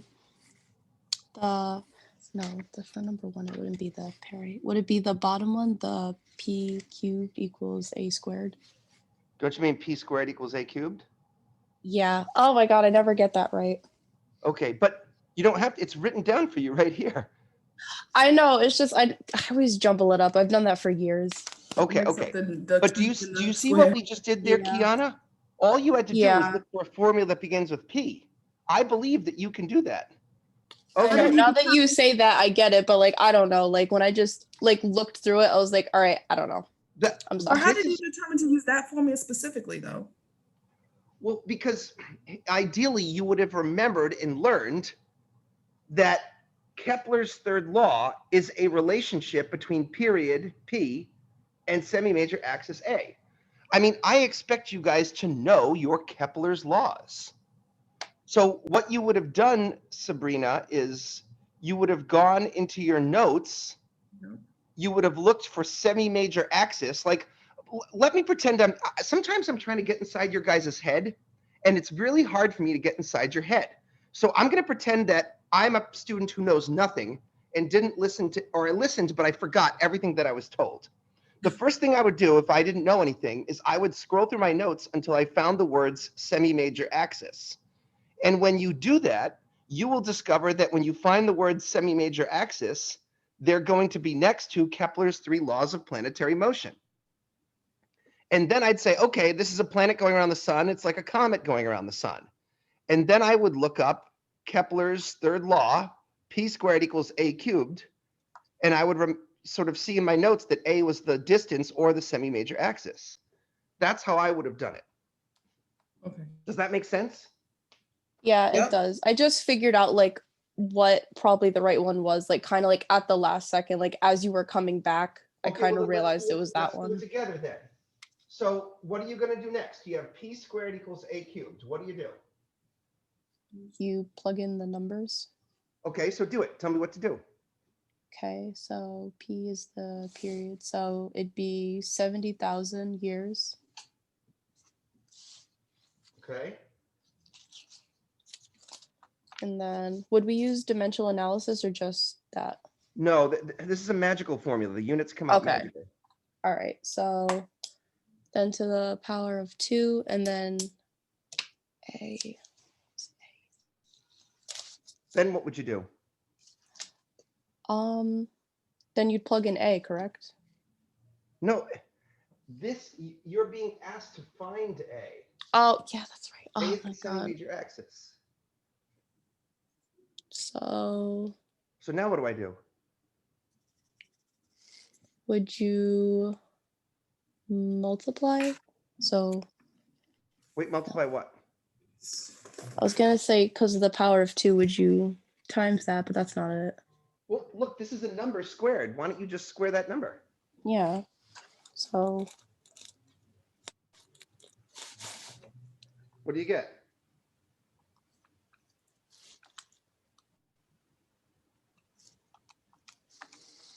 $14. No, wait. Yeah, 1,400. No. Okay. Look. That. Oh, I think I typed in one less number.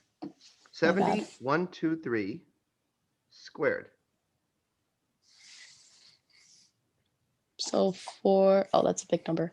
Put it in scientific notation. 4.9 times 10 to the what? How many zeros is that? That's Isn't it on your do you see this on your calculator? yeah. Then put your pencil there and count them. 8 zeros. There's 8. Oh my God. No. Guys, I'm gonna kill myself here. This is look, you're gonna move the decimal place between the 4 and the 9. I agree there's 8 zeros, but you also have to slide the decimal place one more time if you put it between the 4 and the 9, right? So what is a cubed equal to? 4.9. Keep going. You need a times 10 there, right? Yeah. So would it be 9. Sorry, I can't hear you. I think it's 9, right? Yes. Okay, now what are you gonna do? replug everything back in and solve it since we have both numbers now? That didn't make any sense to me. You have a cubed is equal to 4.9 billion. I don't know what you mean by both numbers. I have this number, I have a cubed, and I want to find a. That's how we would say that. How do I solve for a? I've got to deal with this cube. How do you kill a cube? Oh my God, I'm drawing a blank. I'm so sorry, Professor. I don't know what's wrong with me today. I'm like so slow. That's okay, Cubic root it. you cube root it. It's a good thing we're going over this then, Kiana, right? Yeah, no, like I know I needed this. All right, all right. So Kiana, if you want to get rid of the cube, you turn it into a cube root on the other side. You cube root both sides of the equation, right? Mm-hmm. The cube root of a cubed is a. So a becomes the cubed root of 4.9 billion. Do you know how to take the cube root in your calculator? Did you miss a lecture or something where we did this? I thought we did all this before. No, we did. It's just my brain just cannot soak up like science and math stuff. Like I have such a hard time doing it. Well, we But, just need yeah. practice and lots of it. That's what we need is practice. I know. I'm trying. It's just I'm just not the best at it. Where's your cube root key? Right here, right? Kind of. Right there. So we have to hit shift first because it's an orange. Shift, cube root. Mhm. Okay, Kiana, now round your answer and tell me what the units are. So what's your final answer? I got, well, I hope this is right. I got 1698. Okay, round it even harder. 2 sig figs. 2. Okay. So 17? 17? Well, you said 2. So, and then I got 1698. So wouldn't it be 17? No, we went the whole thing. It would be 17. This number is a number of order shit. Wait, that's not the number we got. Hold on, what did we do with that? I hit a button. Okay. 1698 cannot be rounded to 17. Is $1,698 the same as $17? No. So you should round it to. I don't want to tell you the answer. I want you to tell me the answer. 1780. 1700. Oh, were you giving me units? Yes. What are the units? AU. AU. You can't round to. You can't say 17 if you mean 1700, Kiana. That is I know. confusing as shit. My bad. Is- Because I is thought you just like $17 wanted that. Is $17 the same as $1,700? No. So if I say, could you please round 1698, you can't say 17. You have to say 1700 or 1700. Yeah, it's just because when you said the 2, I thought you literally meant you wanted just 2 numbers. I didn't realize you wanted the zeros added. Right. So that was my Yeah. fault. That was a misunderstanding. This is the precision, and the size of the number is the order of magnitude. You cannot change the order of magnitude. If a number has a magnitude of order 1000, it needs to stay 1000. It's just you're flattening. It's like, suppose I had in my bank account $1,698. I might not tell you all of that. I might tell you I've got $1,700 in my bank account. That's an approximation to what the actual number is, right? Yeah. You're rounding it. Okay. That's question 1. Let's try question 2. How do we do question 2? We have to find the perihelion and the aphelion. What are the formulas?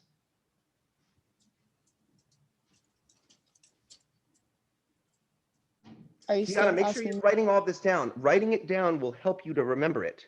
You should Yeah. write down everything I write down. Mia, I go do. for it. So the perihelion is going to be P equals 1700, or do you want just the formula or the numbers? Just that? I think since not everyone knows what's going on, we should show them the formula first. Okay? Okay, sorry. So it's going to be peri equals A times 1 minus E. All right. And now then tell put the me- numbers in. It's P equals 1700 AU times 1 minus 0.9999. And what do you get if you do that operation? That's a great question. What did, I don't know, hold on, let me punch that. Punch it quick. If you guys are slow, we won't be able to cover as much material. So you'll actually get better training if you're faster.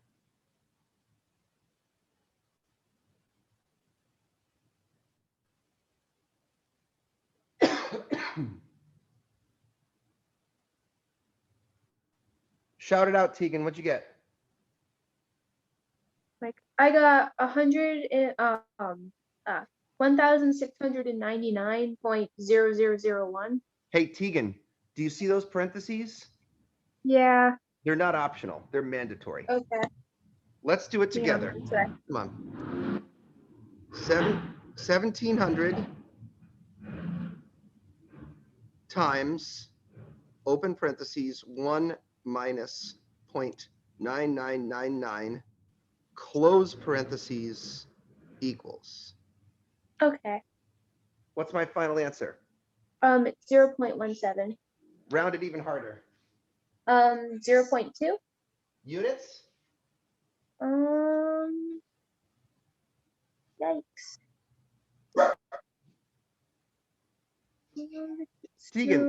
Tegan, look at your Sorry. input. You have AU here, and Mhm. neither of these numbers have any units. Oh, so it's AU. Yeah. Yeah. Perihelion is a distance. Okay, now aphelion. Semi-major axis times 1 plus E. 1,700 AU times 1 plus 0.9999. Try punching that one in. 3,400 AU. Good. Mateus, were you able to get that much on your own? No, I stumped on the first question, and I even after you got the result, I actually it took me a while to realize the semi-major axis was just letter A. I kept thinking that I had to find something else. Okay. So you guys sat there for 6 minutes doing nothing, is what you're telling me. I was researching it. I promise. Oh, okay. Okay. All right. Okay. Okay. All right. It's going to be okay. I just need to breathe into a paper bag over here for a second. Hold on. Okay. All right. Guys, before we talk about the third question, can we please remember something? Something really important. You are going to, I don't know what else to say. You are going to need to use this formula not once, not twice, but many times during the exam. This is a key formula, Kepler's third law. This is the period in years. That's the distance in AUs. And it only works for orbits around the sun or a star of equal mass. If I give you the distance to the planet, you give me the period. If I give you the period of the planet, you give me the distance. Okay? Never forget p squared equals a cubed. Distance or semi-major axis. See how just using one vocabulary term just threw you guys off your horse? Watch out for that. At least I would hope that you could find the section of your notes called semi-major axis, and that formula should be nearby, is it not? I don't know what's on your notebooks, but I found it in Kepler's third law. Me too. this is Kepler's third law. Yeah, but we didn't put it in. So the way I have it written down is Kepler's third law, and then underneath it's p squared equals just kidding, p cubed equals a squared, and then I put p is Wait, the orbital period. Why does everyone keep saying p cubed equals a squared? It's p squared equals a. I know, I cubed. read it backwards. Okay, don't do that. Sorry. All right. And then I have it each written down of like the 3 different A's that there are. No, it's one A, but A means many things at once. This is the part that you guys forgot. All right, let's do a little quick review here, because now you're ready to receive the message, I suppose. A has 2 meanings, and you have to have both of them in your mind at the same time. A is the semi-major axis of the ellipse, which is half of the major axis, but it also represents the average distance between the star and the planet. Both of those things are true.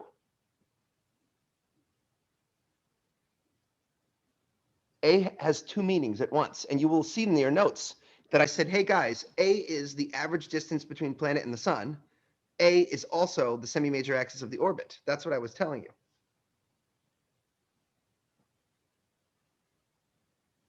All right, the third question, I'm guessing that nobody, did anyone get it? What are the trolls doing? I don't even know if the trolls are, how many trolls do I have? I'm trolling. I'm here. I'm paying attention. All right, did you get any of the, all right, hi Tegan. Did you guys get anything, Tegan, Sabrina? This is only No. helpful if we interact, like. All right. So since nobody got the first two, I'm guessing nobody got the third one. So let me show you how that works. In the third problem, the mass of the sun was replaced with a star 3 times as massive. For this, you had to switch over to the Newtonian version, but you needed to use a proportionality argument. P squared is proportional to a cubed divided by the total mass. The distance stayed the same. Did I say 3 times? I meant to say 9 times, but okay, we'll go 3. So it was 1/3. If p squared is proportional to 1/3, then p is proportional to the square root of 1/3, which is 1 over the square root of 3. So the new period will be shorter than the original period by 1 divided by the square root of 3. If the original period was 70,000 years, the new period would be divide by 3 square root, divide by 1.7. The new period would be 40,000 years. So it would go from 70,000 years to 40,000 years.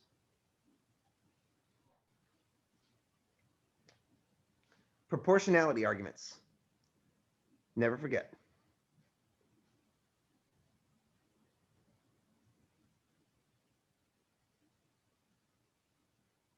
You'll remember that we did this in one of our homeworks. So this shouldn't be like, hey, professor's asking me crazy shit that I never heard about before. Do you remember us doing this in our homeworks? Okay. Let's try a new problem. You ready? We'll keep working on our chops here. Look, I'm not trying to discourage you guys. I'm trying to figure out how to help. And I just think that sometimes if you guys get stumped, that you just kind of freeze up, and we don't want that.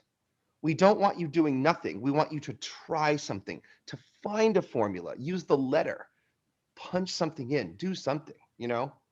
Ask me for a hint, whatever it takes.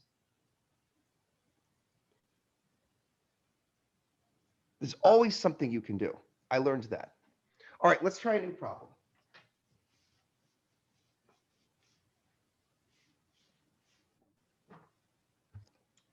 Here's the problem of a geosynchronous satellite, which is orbiting Earth.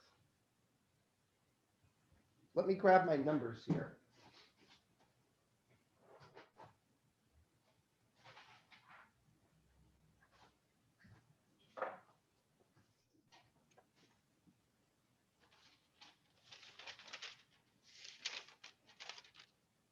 Okay.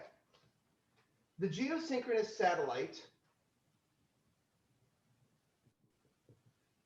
orbits Earth at a height of 36,580 kilometers above the surface. The mass of the satellite is a mere 40 kilograms.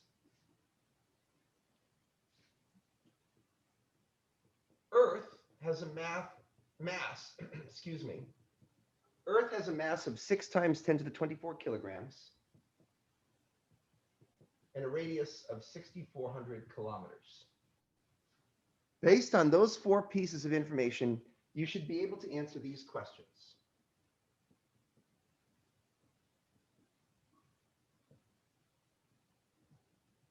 Find the orbital period of the satellite. 2, find the force of gravity between Earth and the satellite.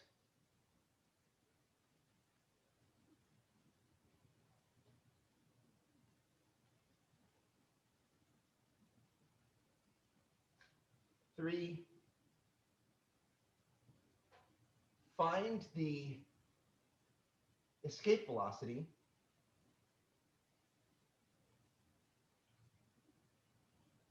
from this orbital height.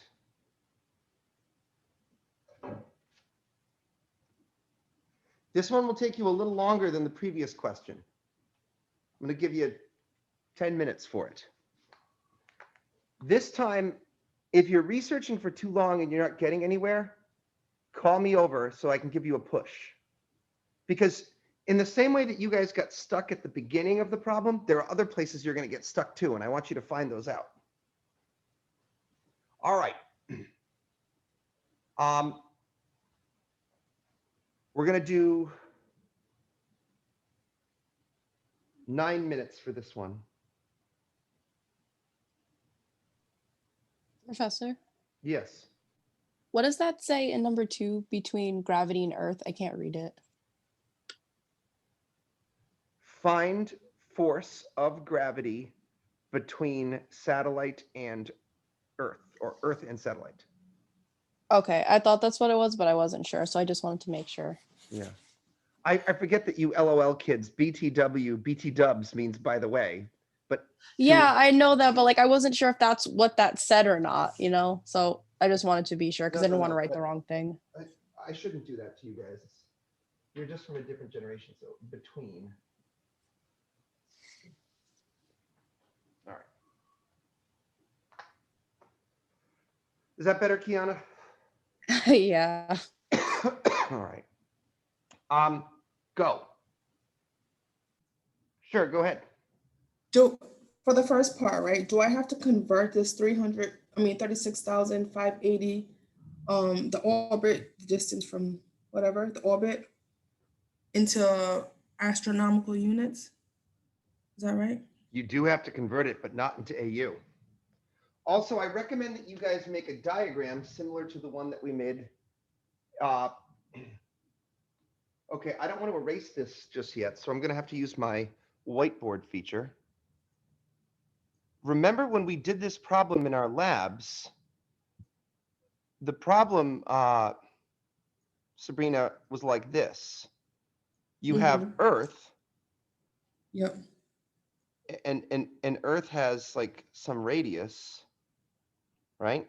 Mhm. And the satellite is above, up here, right? Yep. So here's your satellite.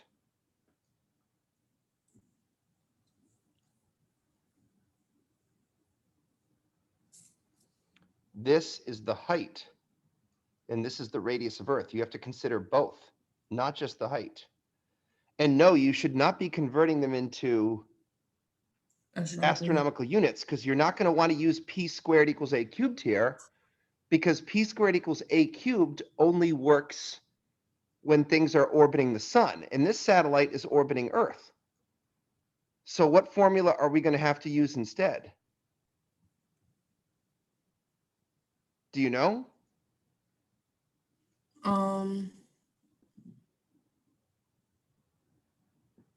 not positive. Well, what does period begin with? H. Say that? You said, what does it begin with? Yeah, what is period? What letter does it begin with? P. So I'm going to do the same thing that I did with Kiana. How many formulas do you see that have the letter P in them? So I have the Kepler's law and the Newton. Okay, so- and I just reminded you a second ago that you can't use Kepler's laws because they only work for planets that go around the sun. And this is a satellite going around Earth. So that basically narrows it down to just one formula. And what's that formula? It is Newton's law. Newton's version of Kepler's third law. That must be the formula you have to use. Okay. And you can see that big G appears in this equation. And what are the units of big G according to this thing here? Big G. Pardon? You said what are the units for big G? Yeah. What are the units for big G? Okay. F. I just want you to read the units. These are units here. Oh. M.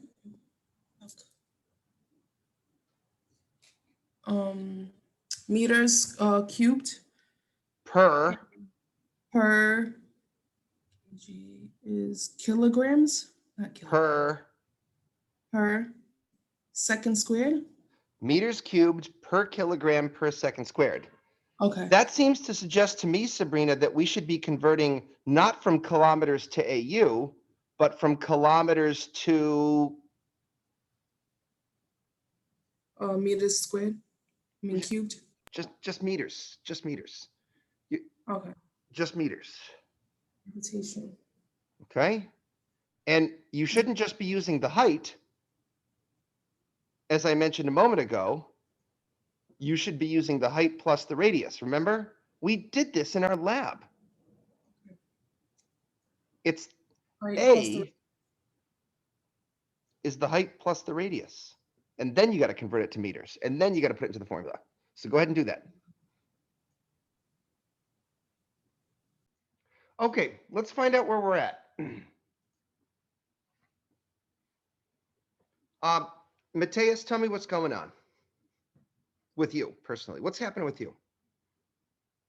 I am on number 2. I'm finding, I just forgot what D was and I'm looking at it right now, but I just found out it's the distance. So I'm plugging into the gravitational formula. I'm using, let me pull up the sheet. F equals G times M1 times M2 over D squared. Newton's law of gravity. Okay. Oh, by the way, for the answer for the period of the satellite, I should have said that I wanted it in 2 units. I wanted it both in seconds and in hours. But you got an answer to question 1 in seconds. Is that right, Mateus? No, I have it in years. No, maybe it is seconds and I just got it probably is and I just got the units wrong. Is it 27,500? How about Kiana? What's going on with Kiana? Mateus, that doesn't sound right to me. So something funky happened. We're gonna have to figure that out. How about Kiana? What happened with you? So I started working on 1 and then I got to the end and I realized that I didn't plug something in, but like a lot of time had passed and I didn't want to keep sitting on it. So I just moved on to 2. And then I got an answer for that, but I'm not sure if it's right. And I was just about to go back and go do 1, but then we collected. So I didn't get a chance to do that. This session isn't about me. It's about you guys. So I need to know how to help you best. That's what I'm trying to do here. Would you guys like a little more time to work on this? Do you feel like you can get it if you have a little more time? I think I can. I have more confidence than I did last time, so I think I can do it. Does anyone besides Kiana and Mateus want to talk to me? All right, so for number 1, I'm trying to do this based on Newton's law, right? Newton's version of Kepler's third law. Yeah. And, okay. Basically, I'm just gonna have this on speaker.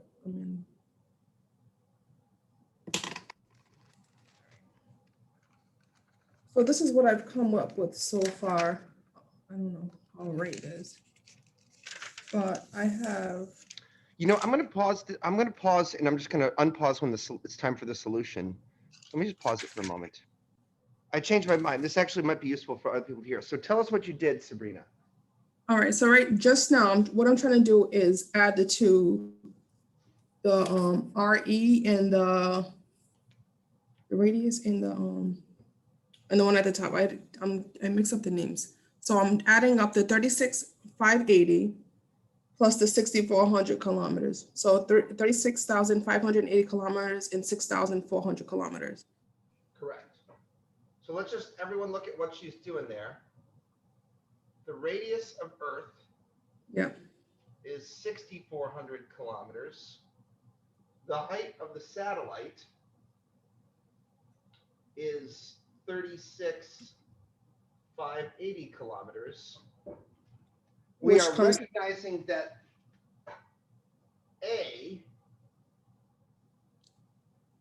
the semi-major axis or the orbital radius of the satellite is the addition of both of those.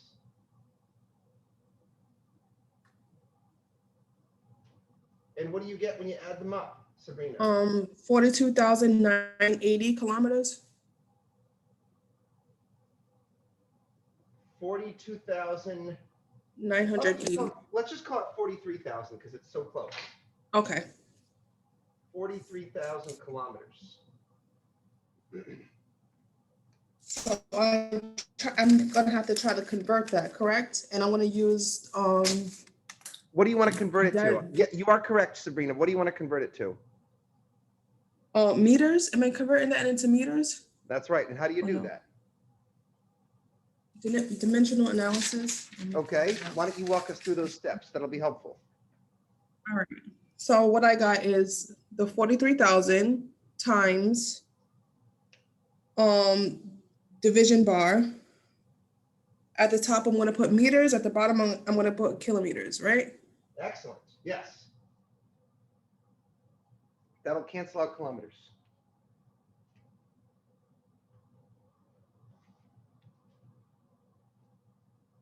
So now I need a conversion factor, Sabrina. I'm just going to open up the window and look at the sunshine and imagine that I was outside playing in the sun. We're just going to pretend, okay?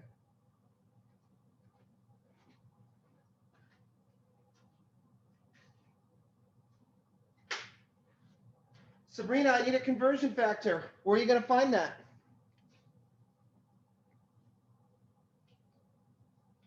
Sabrina, just talk to me here.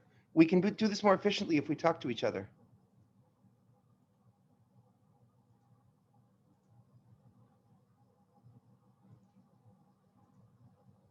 I lost Sabrina. Okay. Kiana? I Yeah. guess it's up to you to help me convert this 43,000 kilometers. Okay. So the units are all set up. All you got to do is find the conversion factor. Where would you find such a conversion factor, Kiana? Where do you think you'd find it? On that wonderful sheet you gave us. Exactly. Okay, so let's look on the wonderful sheet. Here's my conversions. What do you see? Let's see. So it's one. Is it kilometer? No. Yes. Oh, yes. My bad. Yes. 1 kilometer is 1,000 meters. Okay, so what number do I put top and bottom? The 1,000 goes on the top and the 1 goes on the bottom. Okay. Now here's where I'm going to say we should do this in our heads. 1, 2, 3 zeros, 4, 5, 6 zeros. I can write that as 43 times 10 to the 6 meters.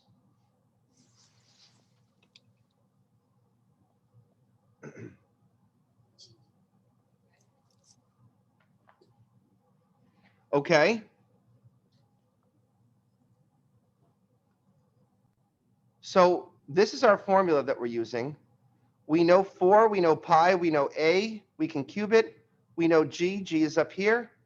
What about m plus m? What are those masses? That is the 40 kilograms. Okay. And then the other one is 6 times 10 to the power of 24 kilograms. So it's the mass of the Earth plus the mass of the satellite. Yes. Okay, so add them up and what do you get?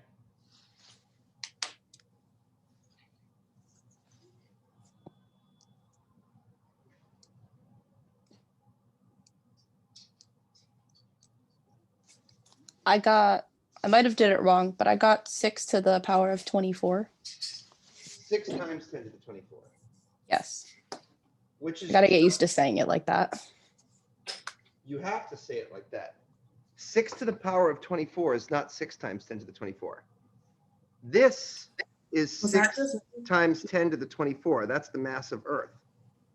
But 6 raised to the power of 24 is 4.7 times 10 to the 18. So you can't say one when you mean the other. That's not Yeah. Also, the mass of the satellite didn't matter because it was so tiny in comparison. It's just the mass of Earth. Sabrina, what happened? We lost you? I guess so. I was trying so hard to get back on until I was like in the middle of it. I'm sure that sucked. I've been there.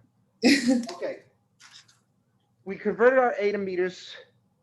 We realized that the total mass is just the mass of the satellite. Now it's time to plug it into the equation.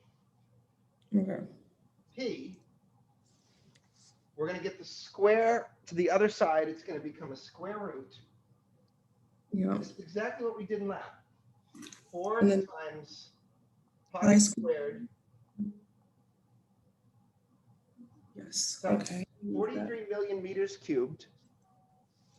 Okay. Divided by big G, 7 times 10 to the minus 11 meters cubed per kilogram per second squared, times 6 times 10 to the 24 kilograms. Why don't you guys punch that up to make sure that you can get it? Okay, Mateus at long last has an answer. What is your answer, Mateus? 3 significant figures. All right, so 86,400 seconds. Excellent. And remember, I want the answer both in seconds and in hours. So how would I figure out that in hours, Mateus? Divided by 60. Okay, that's one way to look at it. Let's do dimensional analysis. 86,400 seconds. Seconds. In fact, that will not get you to hours, will it? That'll get you to No, it minutes. won't. You're gonna have to do it again. Yeah. This is why we do dimensional analysis, so we don't make little mistakes like that. 1 minute is 60 seconds. Minutes to hours. All right, tell me how many hours that is.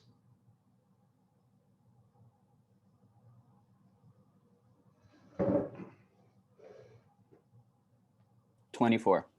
Oh, no kidding. It's 24 hours.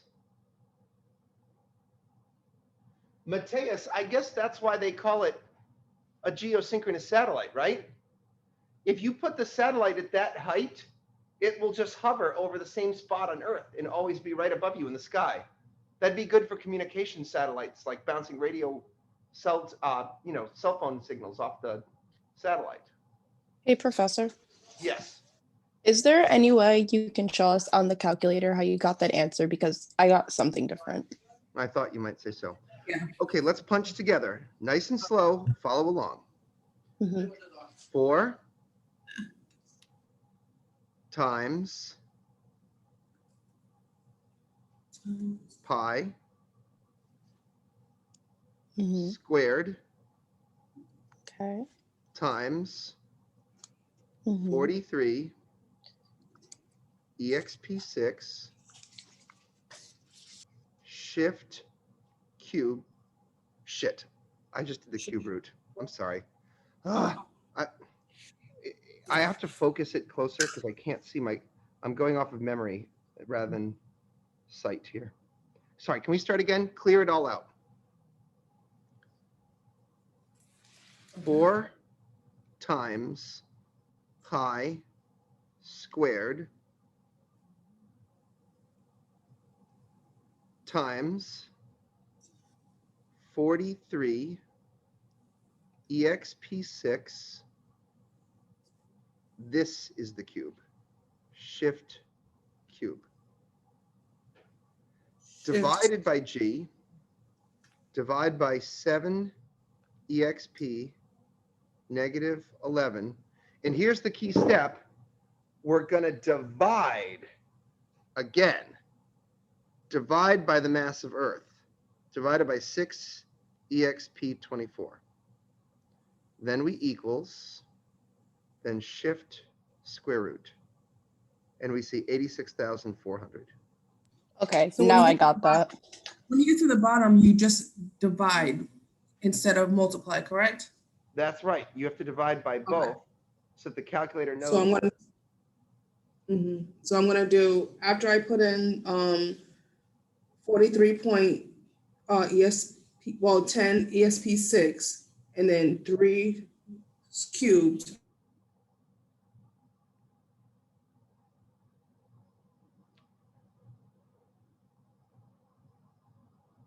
Uh-oh.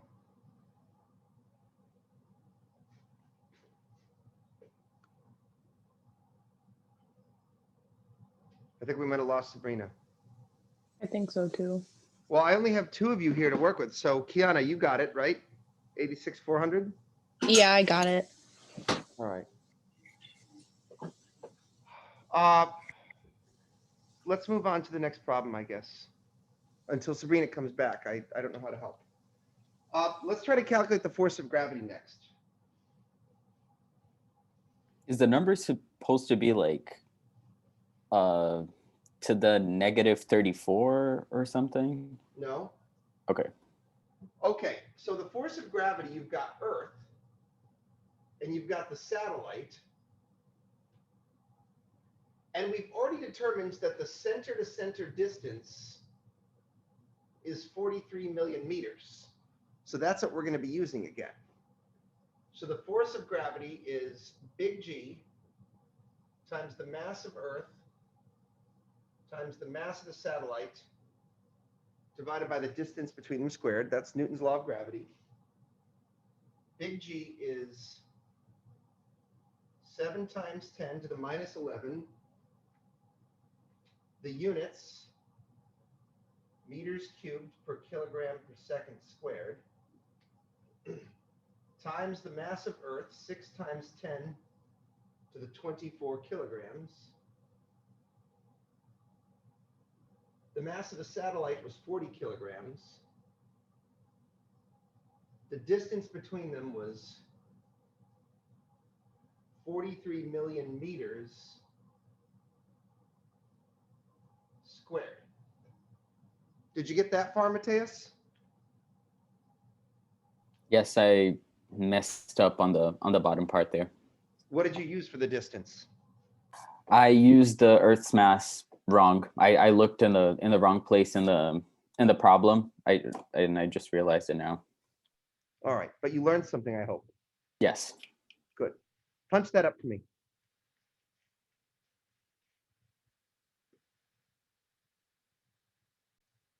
I'm sorry, can you say that again, Mateus?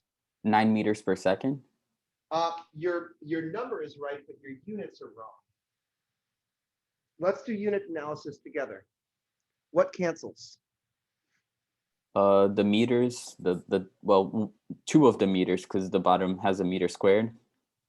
All right, so that leaves meters to the first power, right? Yeah. What else?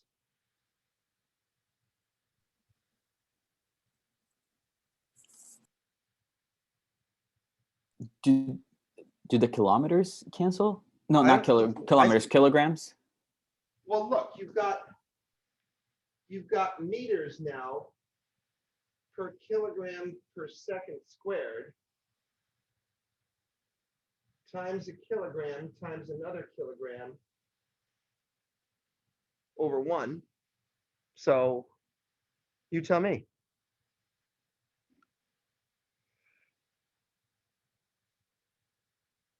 What do you think? So I don't think it cancels it. Well, actually, it does. Of course, I'm sorry, because the one is in the bottom and the other are in the top. So you cancel the kilograms that's in the bottom of the meters. So it's gonna meters per second square is gonna be. Mateus, 1 kilogram kills 1 kilogram, not 2 kilograms, right? So what are your final units? Meters times kilogram per second square. And there's another name for this.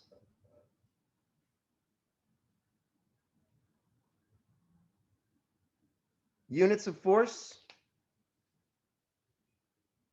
Newtons. That's right. A kilogram meter per second squared is a Newton. 9 newtons of force. You know what's wild about that? Holding a 1 kilogram mass up at the gravitational field of Earth, this is 10 newtons. That satellite is being held in orbit by a force no stronger than the force of this little guy tugging on my fingers. Isn't that wild?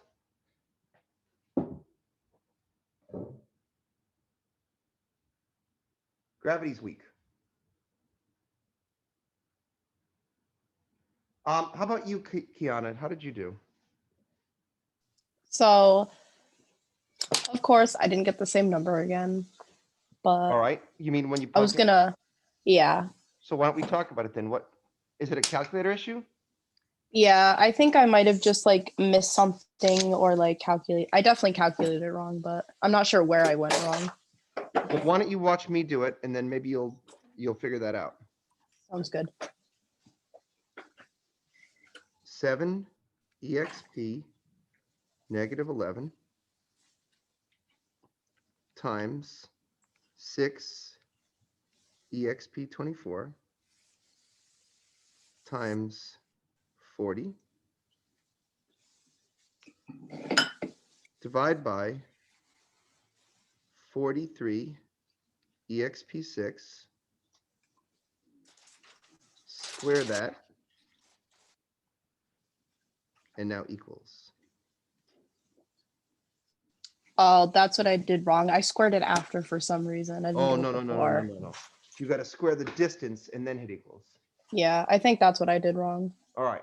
Well, you've learned something then. That's good. Yeah, I How think about it'll you- help me if I just write down how I do it, and then after, if I get it wrong, hear how you do it, so I can like visually see like where I messed up. Because I think that'll probably be the best way for me to like get it down packed, besides actually typing it in. In my experience, Kiana, the way you actually get good is just you keep watching me do it and you keep doing it, and then eventually you've just done it so many times that way you won't screw it up. So Yeah. your method actually is okay too, but we just keep punching. We just got to do more problems. Okay, we just got to do more problems. Let's talk about the escape velocity part for what it's worth. There's a little trick here, guys. The trick on the escape velocity is that even though if you look up the escape velocity formula, it's the square root of 2 times g times the mass of the planet divided by the radius of the planet.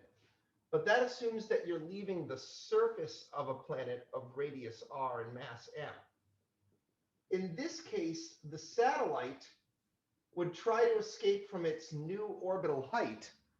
So it's kind of like an imaginary planet that has the mass of Earth, but its radius is the radius of Earth plus the height of the satellite. So we have to actually use that 43 million meters right there, okay? That means the escape velocity becomes the square root of 2 times big G, 7 times 10 to the negative 11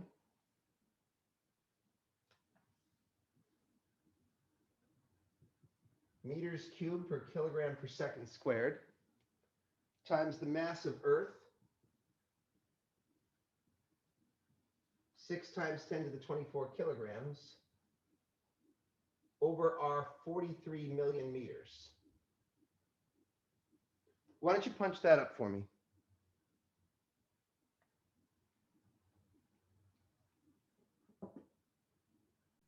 $4,400 meters per second squared.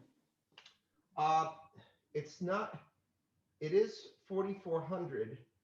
The meter squared per second squared. Yes, but remember the square root applies to meters squared per second squared. And you have to distribute the square root to both sides. So it just ends up meters per second. What would that be in kilometers per second? 4.4. That's right.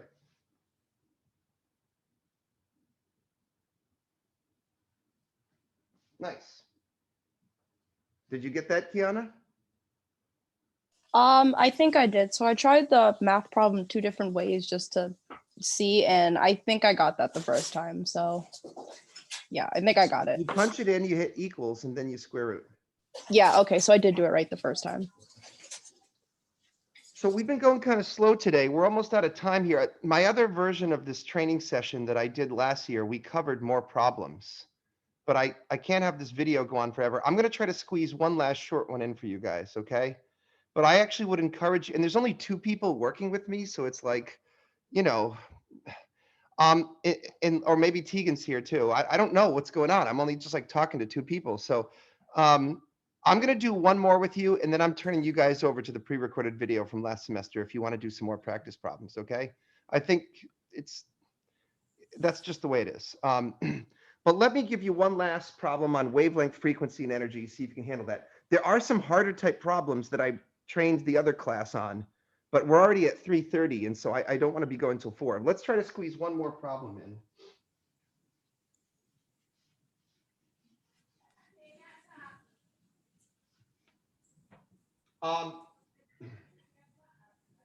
This problem is on the ionization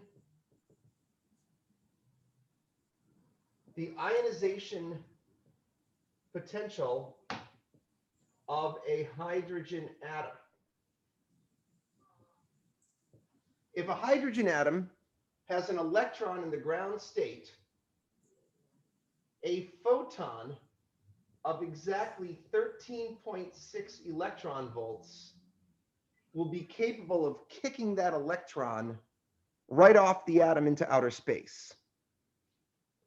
So based on this energy, do the following things. Convert the energy to joules. Find the frequency of the photon.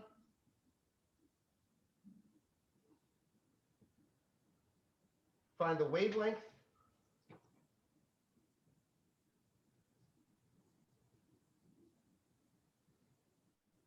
And tell me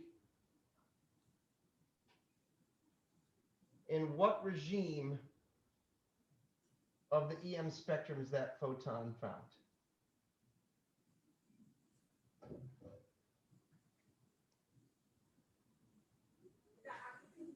I'm going to give you 5 minutes for that.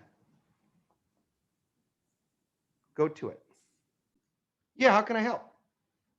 I'm just kind of having a hard time trying to find the right equation because I've seen like 2 that I think I can use, but I'm just not quite sure which one to use. For which problem? Number 1. Number 1 is not an equation. It's a unit conversion. Yeah, wait. That's not an equation. This, hold on, Kiana. This is an energy. Electron volts are units of energy. I just want you to take the energy and convert it to joules, and all you got to use is dimensional. Oh my God, I'm sorry. That's okay, but anytime you see, this is an important lesson for the test. If you see convert, that means you're just supposed to do a unit conversion. Yeah, you know how to I'm do just dimensional. overthinking it. Yeah, you can find the conversion from electron volts to joules right in the formula sheet. Get to that.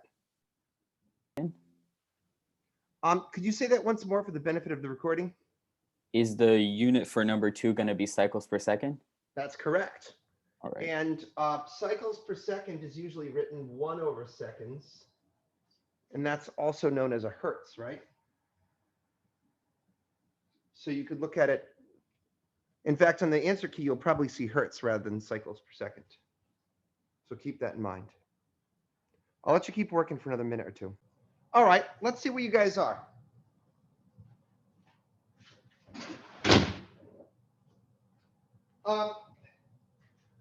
Kiana, you want to help me with, since you had some issues with that recognizing dimensional analysis, do you want to try to do the dimensional analysis with me here? Yeah, sure. All right, how do I begin? We can start with putting down the units. Or do you want to do the division bar and all that jazz first? Of course. I want to do Okay. the steps of dimensional analysis. Okay. So the first step is to write down the number to convert with its units. Okay. And the number is 13.6 EV. Okay. Nice. And then you're gonna Okay, Tegan. Tegan,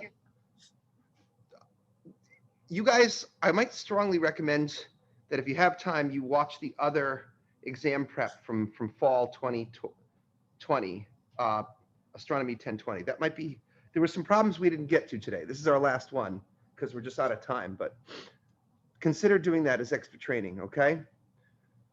You might want to fast forward because I think I did some of these exact problems, but then there were some other ones too. Anyways, bye, Tegan. I'll see you later. Go ahead. Then what'd you do, Kiana? Okay, and then you multiply with the division bar. And then you put EV at the bottom and J at the top. Okay. And then for J, it's 1.6 times 10 to negative 19. And then you have the one at the bottom. And then I got 2.1 to negative 18 joules.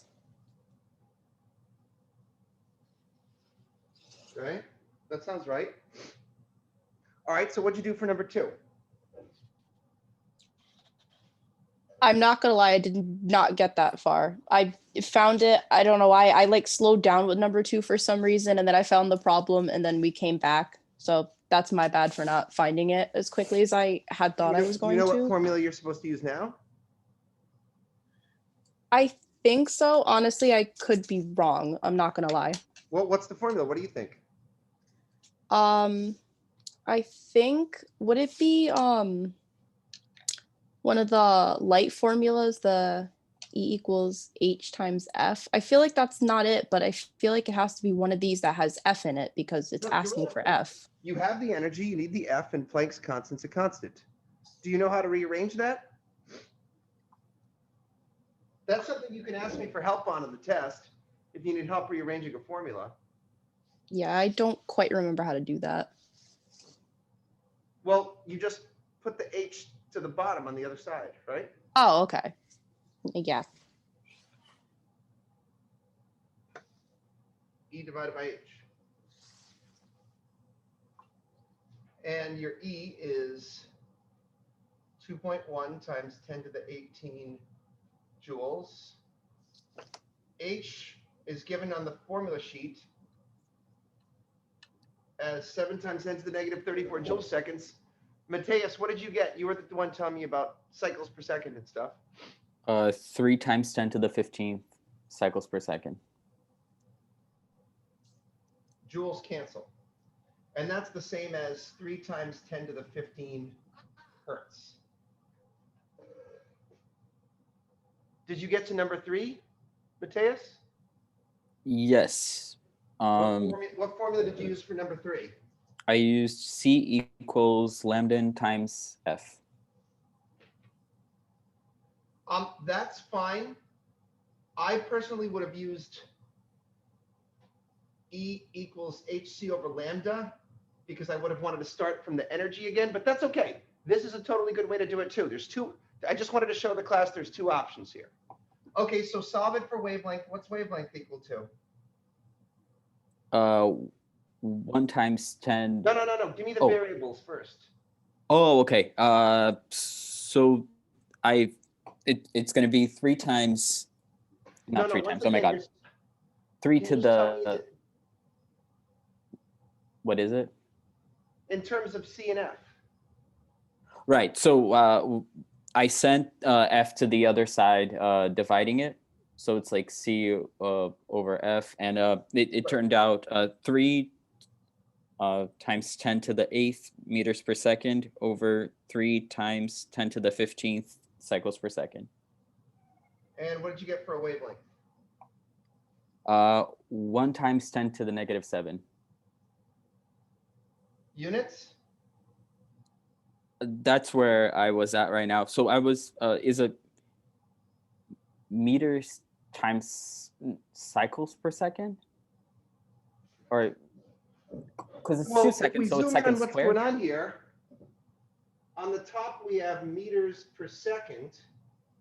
And in the bottom, we have per seconds. Mm-hmm. So how do we cancel this stuff out there? What will that end up being? Meters per second squared? No. Earlier, when we played these games, the bottom of the top is the bottom. Okay. The bottom of the bottom is the top. Seconds cancel. Another way to look at it is that per seconds cancel. Whatever. Oh, okay. It's a wavelength. Your answer is in meters. We should now convert to nanometers before you try to figure out what regime of the electromagnetic spectrum Let me just make sure you did this right.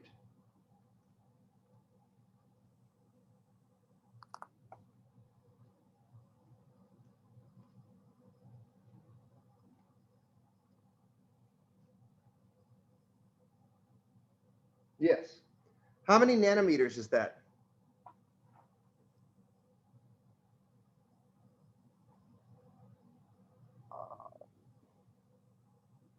One second. Kiana, why don't you help me convert to nanometers? Okay, I can try. Here's the division bar. What units do I put in? Okay. So let me look at the sheet. Would it, oh God, I hope I'm looking at the right one. Would it be kg that it goes with? No, I'm trying to convert from meters to nanometers. Nanometers is Oh, my bad. Okay, so nanometers would be at the top and then meters at the bottom. okay. Now get your conversion from the sheet. Okay. So, okay, so 1 nanometer is 1 times 10 to the negative 9. So if you divide them, how many nanometers is that? 2? No. Is it Forget I said 1,000? that. Yeah, Huh? forget I said that. 1,000 nanometers? No. -7 minus -9 is +2. Oh, I was right. Okay. Well, what's the answer? 100 nanometers. Good. In what regime of the electromagnetic spectrum is wavelength 100 nanometers found? Ultraviolet? That's right. That's a UV photon.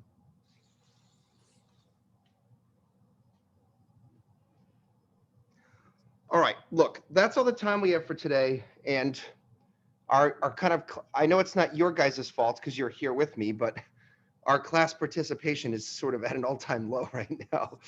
I don't know what that's about. I hope it doesn't continue, or I'm going to have some serious, reevaluations of things. I want to keep going with these live lectures.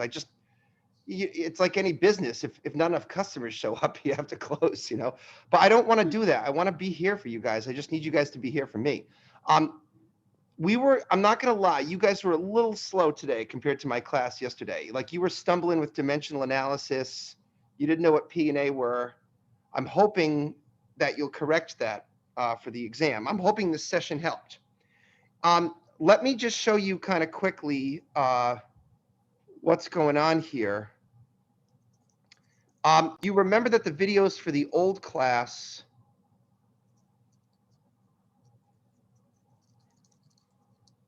sorry, I'm just trying to get out of some of this junk so I can see what I'm doing here. Here's Blackboard.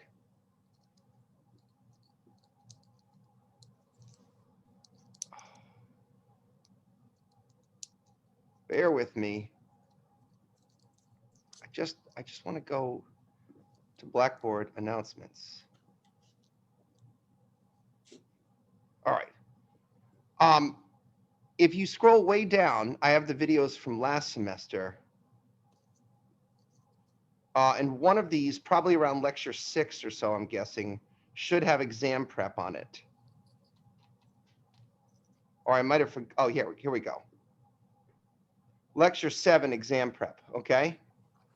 So I think it's approximately the same. I think in this video, I might have covered a couple of extra problems.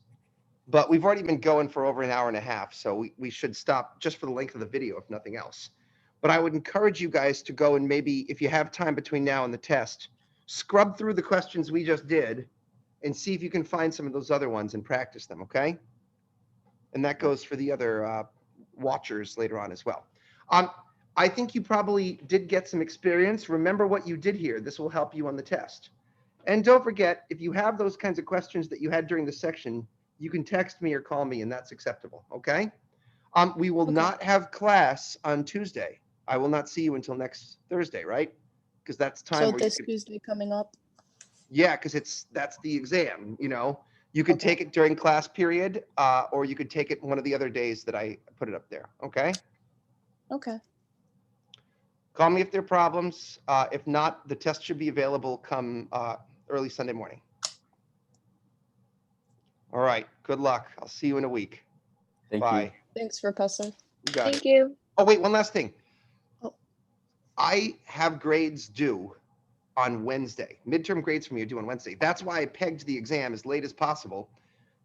Your exam needs to be done by Tuesday at midnight so that I have time to compute the midterm grades. That makes sense to you guys, right? So Yeah. that's why Tuesday at midnight's a hard cutoff. I wanted to say that for everyone too, okay? Okay, guys, good luck. I'll see you in a week. Don't worry if you don't get a 100. As long as your labs and your homeworks are getting in, it's gonna be fine, okay? It just, Okay. if you, worst comes to worst, just click the fucking bubbles, okay? All right, I'll see you. Bye. Bye, Professor. Bye.